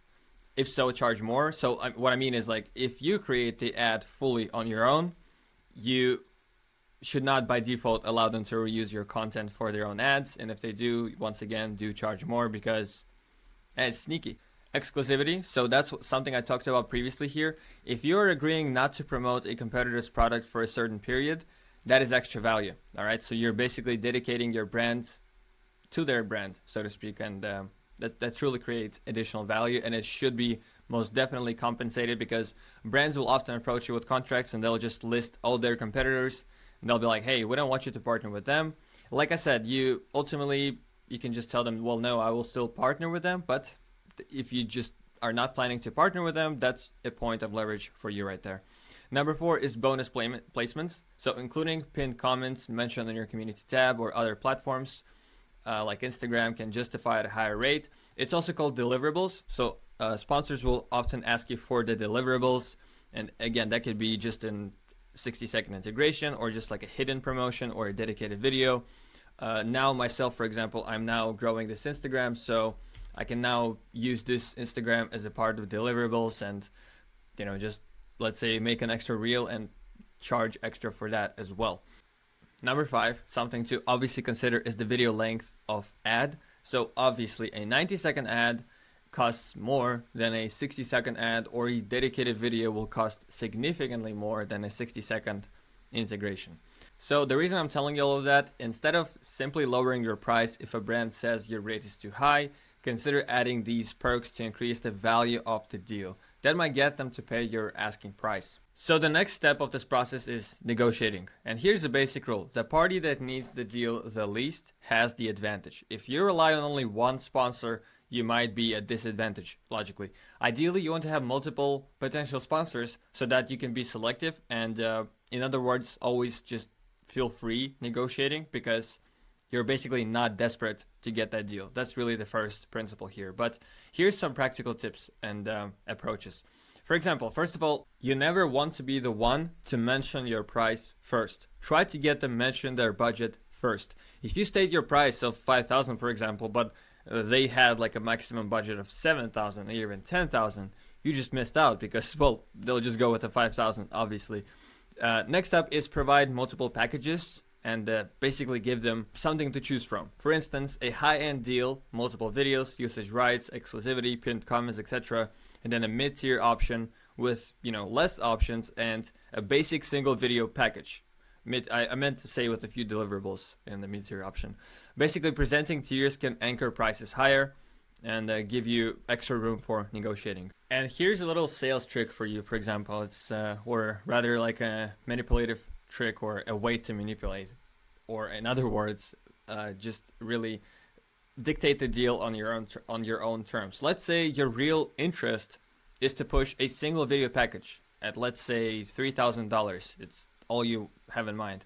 You can push, let's say, a multiple package with all this overwhelming stuff, right? Just list a ton of deliverables for, let's say, I don't know, $12,000.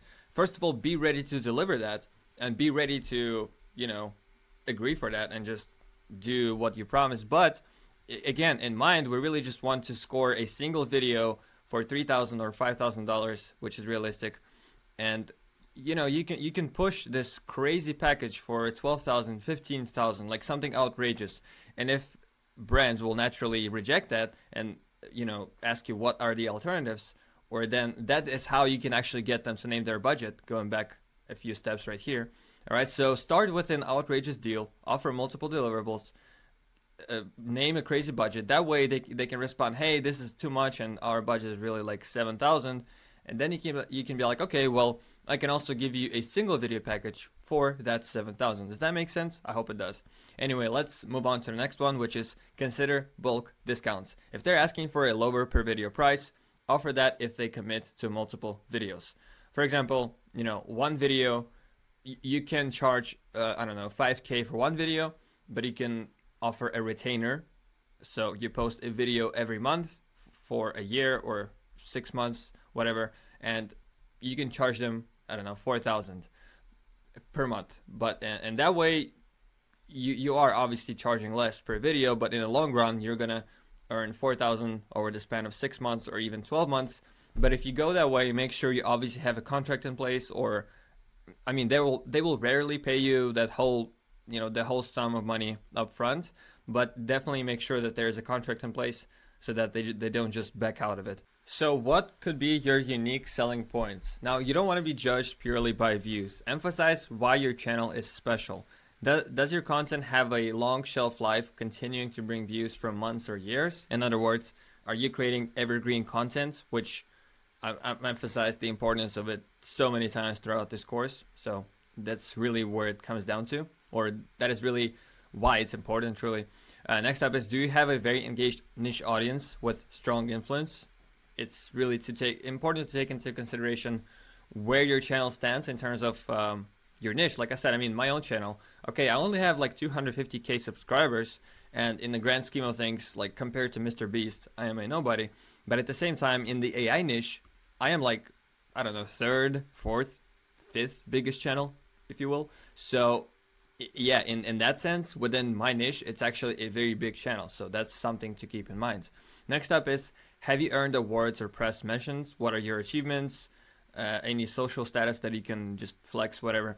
Next point is, are your viewers primarily in countries that sponsors value? So the United States and UK is probably the top 2 countries that sponsors do value.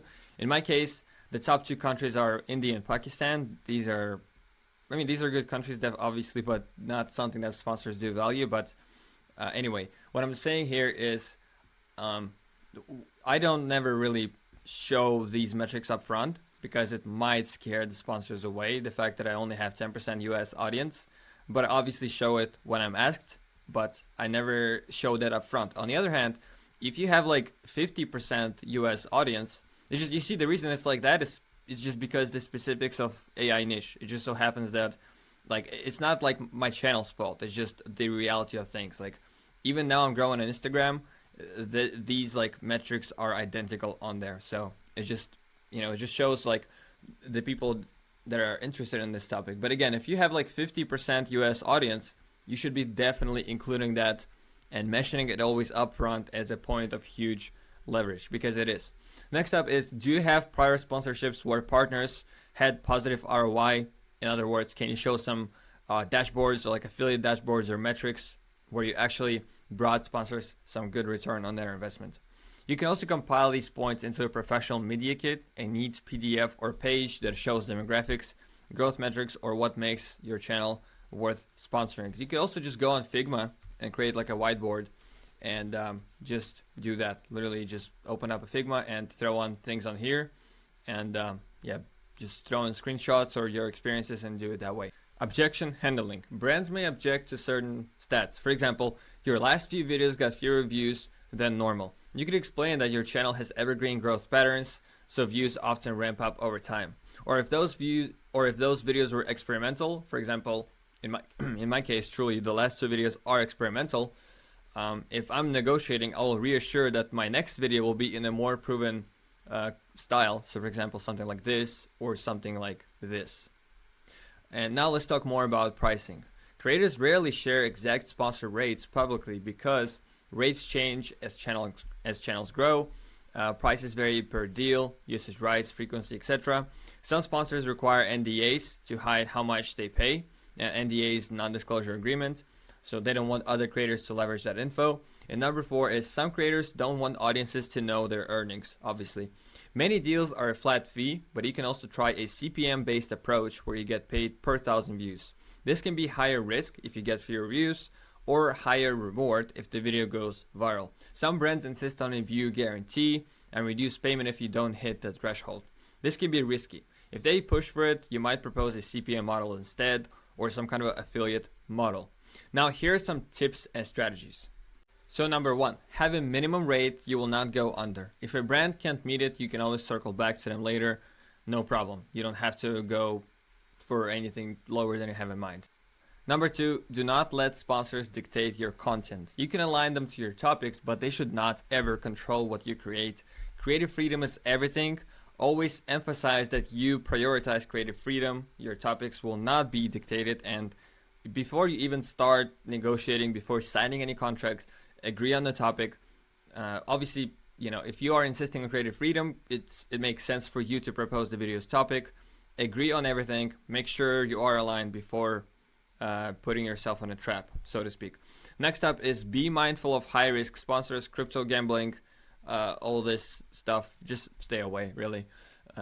I've been offered some big deals by casinos, believe it or not. I don't know why casinos wanted to advertise on my channel, but they do. I've been offered, and obviously you never saw me promoting a casino, and you never will, so it's a shady business, and really don't get involved. But it's I guess up to your standards and ethics, so to speak.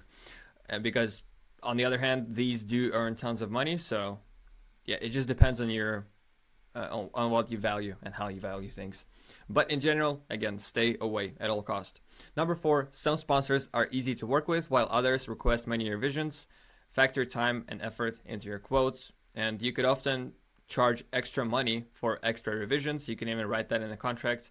That way sponsors will be they will understand that you value your time, and they will be less likely to request revisions, and if they do, they will be at least important. Because I've had sponsors requesting me like 3 revisions over some dumb stuff, and I was not aware that I could just reject them and things like that. So yeah, value your time. Don't agree for like infinite revisions.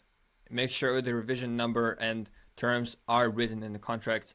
Be mindful of that. Number 5, if an ad segment looks and feels too much like a corporate ad, it might alienate viewers. Make it authentic and fun in your own style. The best ultimate way is to really make sponsor segment look like content. So an amazing example of that is Mr. Beast. When he does sponsors, it is truly a part of the content.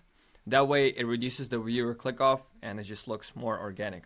Number 6, it's possible to have 2 sponsors in one video and even more, especially if it's a long video and you can keep the content engaging. And especially if you're making an educational channel, you can put so many sponsors in the video. Number 7, you can repurpose your own content into clips and each with a new potential sponsor spot. So for example, you could take your long video with the main content and then post it to Instagram once again with another and replace the sponsor segment.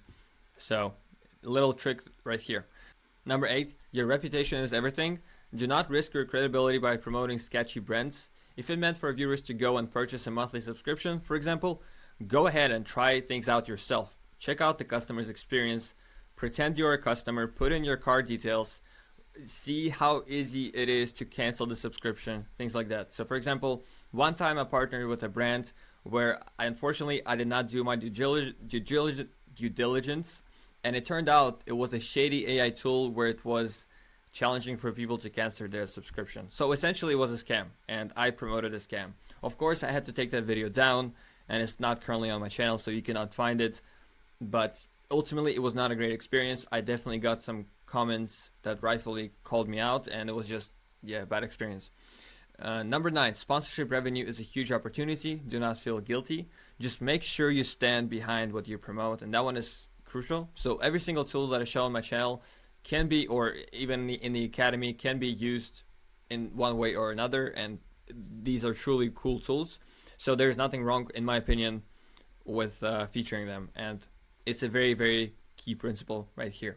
Number 10 is working with a handful of brands repeatedly can be easier than constantly cycling new ones. You can pitch multi-video deals like we already talked, or retainers, things of that nature. Number 11, for multi-video deals with the same brand, you might reuse the same sponsor segment, which reduces your production work, or create fresh ads if you prefer. But always, not just sponsors, but in general in the game of content, always think of recycling, reusing, repeating, because things are repetitive in the grand scheme of things. Number 12, in a 60-second segment, include about 200 words. This can help you script sponsor segments accurately. Don't really go over that. And the reason I'm mentioning 60-second integration is kind of a standard one. So, if you're doing 90 seconds or 2 minutes, just kind of multiply the numbers accordingly. Number 13, send scripts for approval before filming, so changes don't require re-recording everything, and that is just so crucial right here. You cannot imagine how annoying it is when you film a video, edit it, and then you just send them over for approval thinking it's all good, and then they just give you a list of revisions and you have to do it all over again. It sucks. On the other hand, brands, sending them the script to read is basically more work for them because it's easier to watch a video instead of reading a script. But just stand on your principles and send them the script always up front, and do not move forward until the script is reviewed, because you have to agree with me, it's just so much easier to just quickly change a sentence of a text rather than having to re-record something completely. Number 14, calls with brands can improve relationships and help close deals at higher rates. So if you really want to partner up with a brand long term, don't just do cold emails, or obviously do cold emails to get in touch. But once you are in touch, instead of pitching, making the actual pitch over the email, just ask them for their calendar link. And oftentimes they'll just agree for a call, and that's just a better way to go about things. Number 15, I kind of already mentioned this throughout this lesson, but insist upfront payments, especially if it's a small or less known brand. It'll give you a peace of mind and sense of security. Obviously, if you're partnering up with a large brand and you just know that, they have no reason to scam you or, just get lost, so to speak, obviously don't worry, because what happens is typically large brands, they will actually almost never pay you up front So for example, what happened with me, I don't know if I can even say that, but whatever. I'll trust you guys to not disclose this. Let's say I made this video and maybe, just maybe it's a sponsored video. I can't say for sure. But what happened here is I was insisting on upfront payment for a while, thinking that they're sketchy, but they paid me after the video was made and everything was fine. But on the other hand, there was a video that never got published on my channel. And the reason it never got published is because I trusted a brand to pay me later. So I made the entire video. I paid someone to make the thumbnail. I paid someone to do the video editing. And when I sent them the draft, they just went ghost. Meaning they did not reply to my emails. They did not reply anything. They just disappeared. Meaning I made a video for no reason. Obviously I never posted it because like, why would I bring them free revenue? Like it was a salesy video anyways. So you know what I mean? So if a brand is truly somewhat small, do your due diligence, always push for upfront payments and you'll be good. Number 16, always get a signed contract first and read it carefully. Okay, do read your contract. You can also leverage ChatGPT, put it in ChatGPT, have it summarized for you, but don't trust AI with this ultimately. Read contracts carefully and understand what you're signing before you sign it. Number 17, some deals allow you to stack affiliate links for extra commission on top of your sponsorship fee. And in fact, you should always mention the affiliate links, whether you're going to get extra commissions and whatnot. That should always be on the table regardless of the brand. Number 8, or it's actually, like I already mentioned, it could be part of the negotiations. If a brand is not willing you to pay your desired amount up front, you can agree for affiliate link. And let's say, you know, you desire 5K up front, but they can only do 3K. You can say, okay, well, we can do 3K up front, and then 2,000 of the sales, 100%, like 100% of the sale, like the first 2,000 go to me. And then we just start splitting it as per normal affiliate terms, you know. So in other words, let's say your affiliate link generates $10,000 in sales, and normally, like, I don't know, normal affiliate share is like 20%. So you would get 2K normally. But again, since you want to get your 5,000 ultimately, and they already paid you 3,000 upfront, you could say, hey, out of that 10,000, the first 2,000 goes to your pocket completely, 100% of it. And then the remaining 8,000 that was generated, it is then split between you and sponsors. I hope it makes sense right here. Number 18 is factor in enough time for the sponsor to review the final video before posting. Sometimes it takes them several business days to get back to you. And there is, you know, don't make the video today expecting them to review it in 2 hours and, you know, warm up your audience for the next day.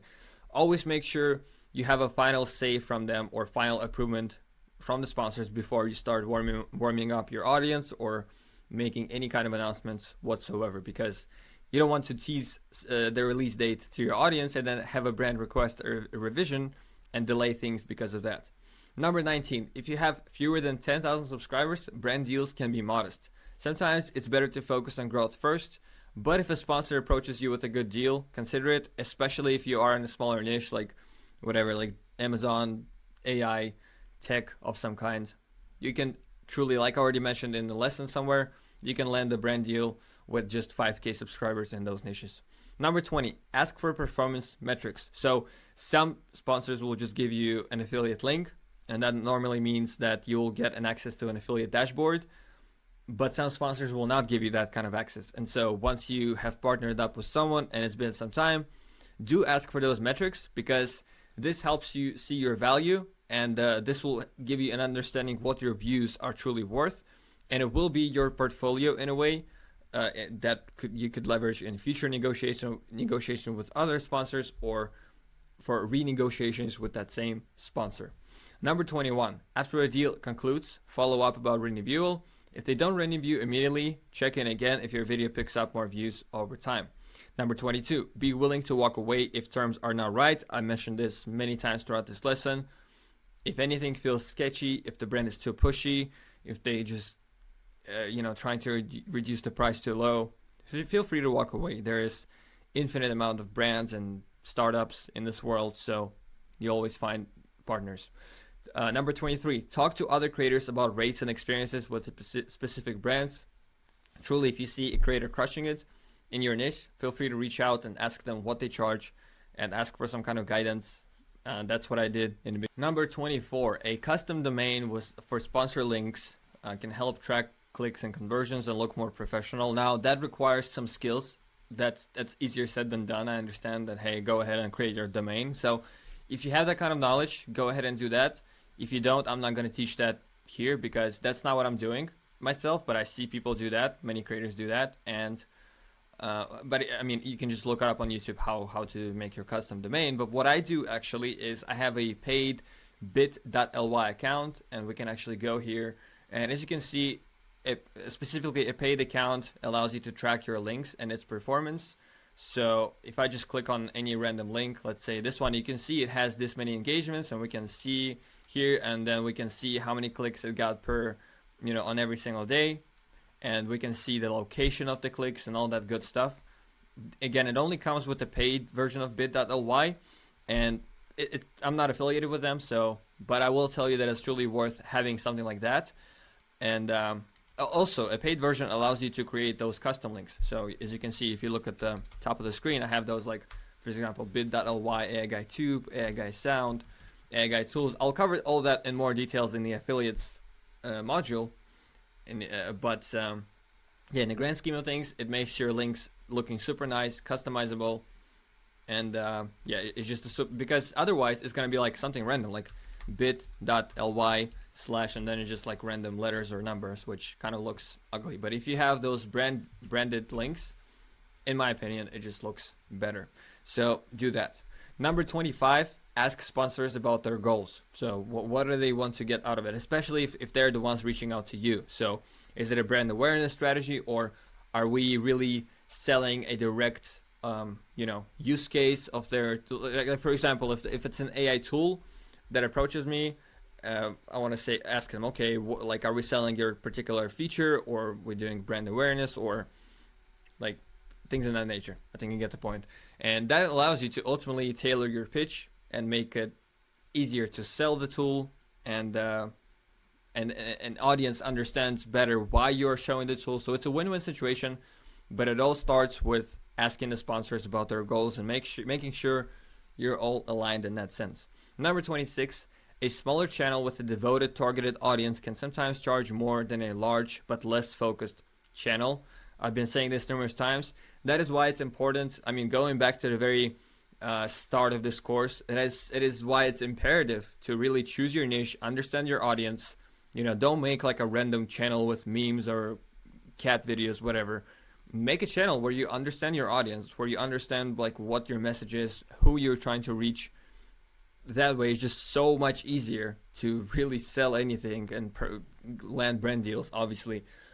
Another thing I'm trying to say here, again, is like a million views on a page where you're posting funny videos is less valuable than 5,000 views on a page that, like, exclusively, for example, teaches some, I don't know, programming lessons or AI tools. You get the point.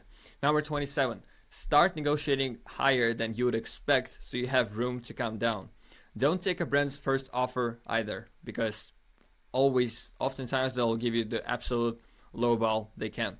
Most often they have more budget than the initial figure. So for example, they offer you 5K, and let's say that's the number you had in mind, but you can then push it, like double it, go to 10K, and see how they react. Never agree for the first price that they mention. Number 28, sponsors often focus on average 30-day view counts. If some videos have done poorly, you can explain or refocus them on your typical or best performing content, like I already mentioned. Number 29, if you already have sponsored deals lined up, let new potential sponsors know you only have limited space left. Or something else that I do, if a new sponsor reaches out to me and I'm not so interested in working with them, I'll just be like, okay, follow up next month, and that's it. But that kind of shows my value.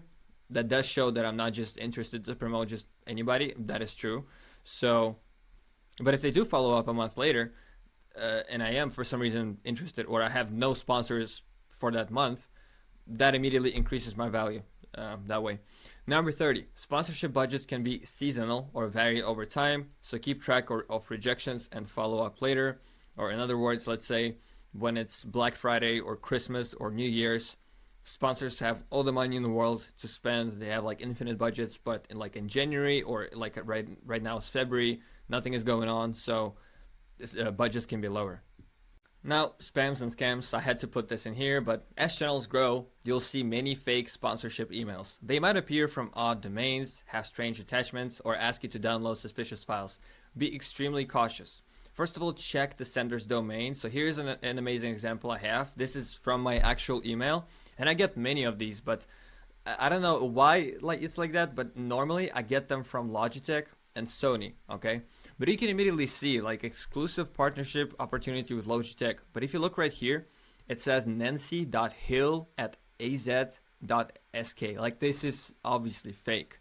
And then they'll have like Logitech and this copyright symbol. Like this is ridiculous. There is no way it's true. So I'm not even going to reply to that. But that's not bad. Sometimes some of these can even have like a PDF file. If you download it, has like basically a virus in it or something like that. Like truly, there's a lot of bad people out there, and so as you start growing in popularity, as you start attracting attention, not only you're going to attract attention of good people, but you will also attract attention of bad people, and the bad people will be out there to get you. So it's just part of the game. Nothing we can do about this, so just be mindful. Please don't fall for this. Don't waste your time. Like it's easy. Again, really number one thing, like when you get an email like this, especially from a large company like Logitech, look at the domain right here. It's typically easy to identify. All right, next up is, well, I guess we're finishing this lesson up. To end this up, I have this ultimate sponsor list. We see these sponsors across like the mainstream channels.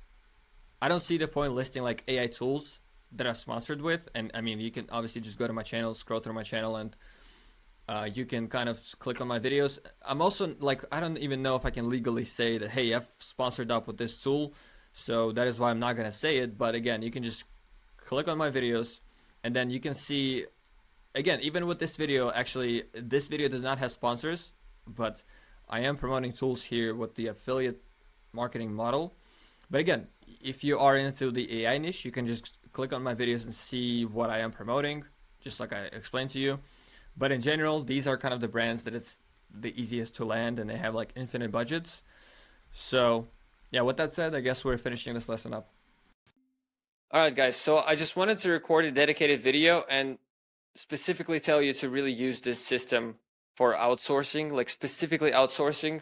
If you ever outsource, please use it. Use this thing for your automation channels because it's just crazy. I used to try to use Notion for automation channels, but it just doesn't work because it's so much stuff in here. There's so many processes and things, and yeah, I don't know. But when you use that, it just works. And anytime I want to start and outsource a channel, I never really open it unless I need to ideate the videos, which I prefer to do myself. Yeah, it works. It literally has everything you need to know about the channel. It allows your team to take over entirely. So really use it, try to understand it, and I hope it works for you just the way it did work for me. So another brief video just like I made in the previous lesson. Now I want to point your attention towards this doc, and I've already shown it in the course, but just in case you were skipping around, I did show it in the thumbnail lesson. And first of all, you should not be skipping around in case you were. So go watch this lesson because I talked a bunch more about this doc in this lesson, okay? But anyhow, I just wanted to point your attention to it once again and tell you that it is how you entirely outsource a channel. So together with this system, I guess, you would also need to give your team some actual context, and this is how you do it. So you give them a prime competitor, and as you can see, I was doing a how to say interesting niche, and it's so interesting that the channel we were copying is no longer, it's basically deleted. So yeah, risky niche, risky business. Yeah, so with that said, do not copy this niche. If you ever see those videos, just avoid at all cost. But yeah, what I'm trying to say is it has like a complete set of inputs, all the information needed for the team to kind of understand, figure out how to, navigate with this niche. Now, I did also give them a prompt for some script you can take a look if you want, but that's rather copying scripts. So we would literally rip scripts from competitors and like paraphrase them. So it's not necessarily generating scripts from ground up. And here I designed my custom voiceover with Lemon Labs, just like I showed you guys. And then I gave them a link, which I guess something I forgot to mention. You can also share your voiceovers. But I guess that's good. I forgot to mention that, so that those who actually watch the course, they get to know this piece of information. So yeah, like you see, you can actually literally share your AI voiceovers that you design, so that you don't have to rely on your employees with this important, piece of the puzzle. Like, you want to design the voiceover yourself.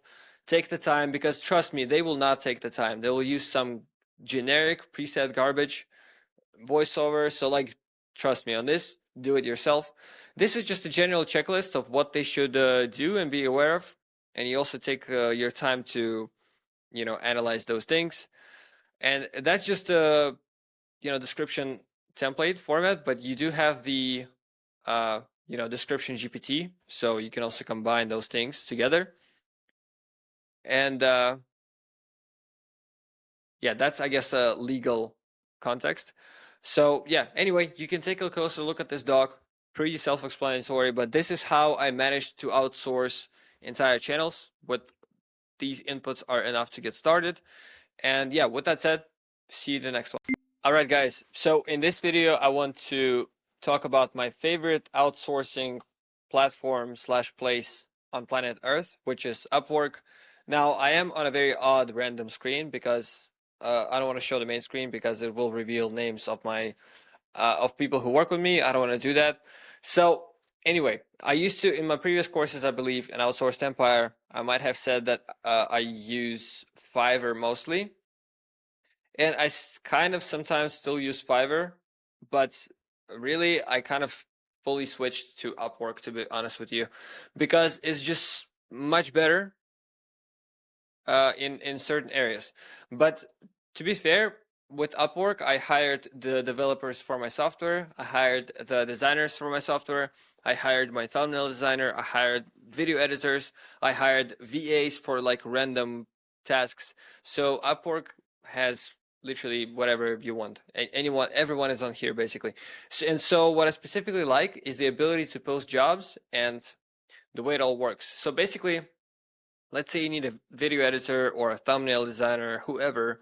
You go here in the top left to hire talent, then go to job posts. Then you go here on the right and you click on post a new job. And then you need to describe what you need to get done. You can use one sentence. So let's say I need a VSL video edited, motion graphics, high quality, 8 minutes long. Okay, so now just click on go, and it's going to, like, AI is gonna automatically draft your job post, but you can also do some manual editing with AI. You can take your time to express your deliverables, but as you can see, this is already quite accurate. You might want to also link immediately, like, whatever assets you might have, references, like a Google Doc, like I showed you, going back to the previous lesson. Like, basically, you might want to build something like this, maybe, with all the inputs, everything that describes your channel, essentially, and attach something like that. And then you also look through these details. So job time, do ongoing project, just so that it kind of represents a long-term opportunity. People tend to reply to that better. Duration, do whatever, less than 1 month. Hours per week, I'm not sure. Job size, small. Freelancers needed 1. You can establish a deadline if you have one. You should, because otherwise they're gonna take forever. But let's say today's 27th. You can establish deadline like 30th, and in the chat with the freelancer, you can be like, yo, this is super urgent. I have no time, bro. I need this done today. Can you get it done today? You know what I mean? So that way they will actually have some sense of urgency, because otherwise they will not trust me. Otherwise they will take like 3 weeks And I had it happen to me. I had it happen to my students, where freelancers just take a lot of time. So unless you rush them, they will never rush themselves. Now, job category, this doesn't really matter. Experienced, you don't want to work with entry. You want to work with at least intermediate. Other preferences you can skip. So hourly rate, you can do, well, that depends on what we're really doing. So if we're editing a video, let's say I have VSL, which is 8 minutes long, I'm willing to pay like $30 per minute for a high quality edit. That's a realistic price. So I would, 8 times 30, that's like 240. So I'll put that as a budget, or I would even maybe put like 200, so that if the editor tries to negotiate, that's 240 is realistically what I'm willing to pay. But given that, assuming they will try to negotiate, and they always try, we can put it 200, and then we can generously bump it up for them to 240. Does that make sense? So ready to publish. Not sure what that means really. Oh, okay, yeah, now I get it. Yeah, just leave it to public. And so now, yeah, finalize job post. And then you might want to, here we click on save draft without, or yeah, post as standard for free. Sorry, brain is not functioning anymore. But anyway, yeah, at this point you might want to wait, like go away from your computer like for 30 minutes, and you will have 1 million applicants available. So the way it's gonna go is, yeah, you're gonna be here in this menu. This is gonna be like your contract menu, and here you can view your job post. You can actually edit, change anything you want. And here in the review proposals tab, people will actually start applying to the job. They will start sending like cover letters, presenting themselves, and you can select from there. But also you can invite freelancers. So, and here you can see, actually you can filter. So you can go to filter, and there's something I recommend doing. So at least earned amount, there has to be at least like 1K earned and verified through Upwork. So like, well, they could potentially fake this with like their fake accounts, but Upwork really tracks this. So not that many people fake this. Most people on Upwork tend to be fair. So if someone has a verified earning on their account, it means it's good. It means they've already worked with other people, other clients. They're not weirdos.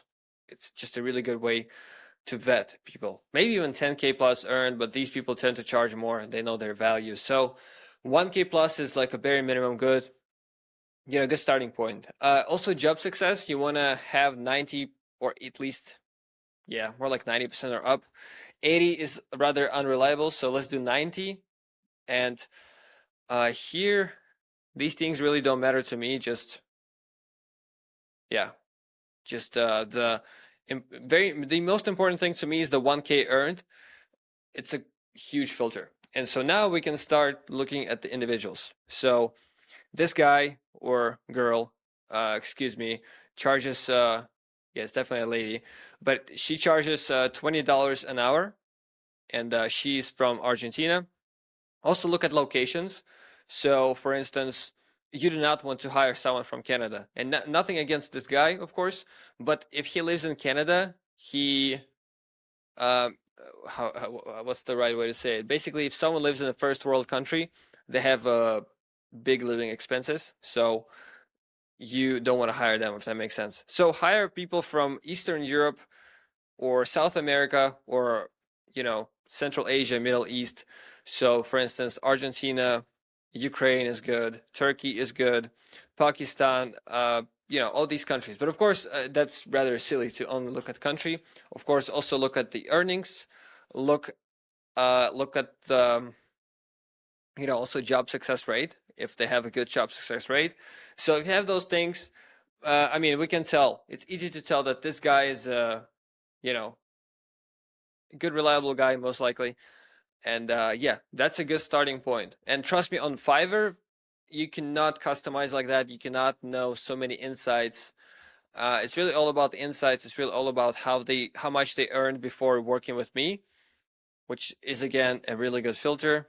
And I hope this information is valuable to you guys, because trust me, it took me a while to figure this out, and a lot of money were lost. So yeah, I hope you appreciate this little tip, and good luck with hiring. All right, thank you for watching this video all the way through. I hope you enjoyed this course. Now remember, once again, if you do want to take it a step further and actually do something with your life, take action, if you want guidance, assistance, accountability, actual systems, and proven knowledge on how you could yourself go ahead and start a YouTube channel, book a call with me, and we'll see if you're a good fit.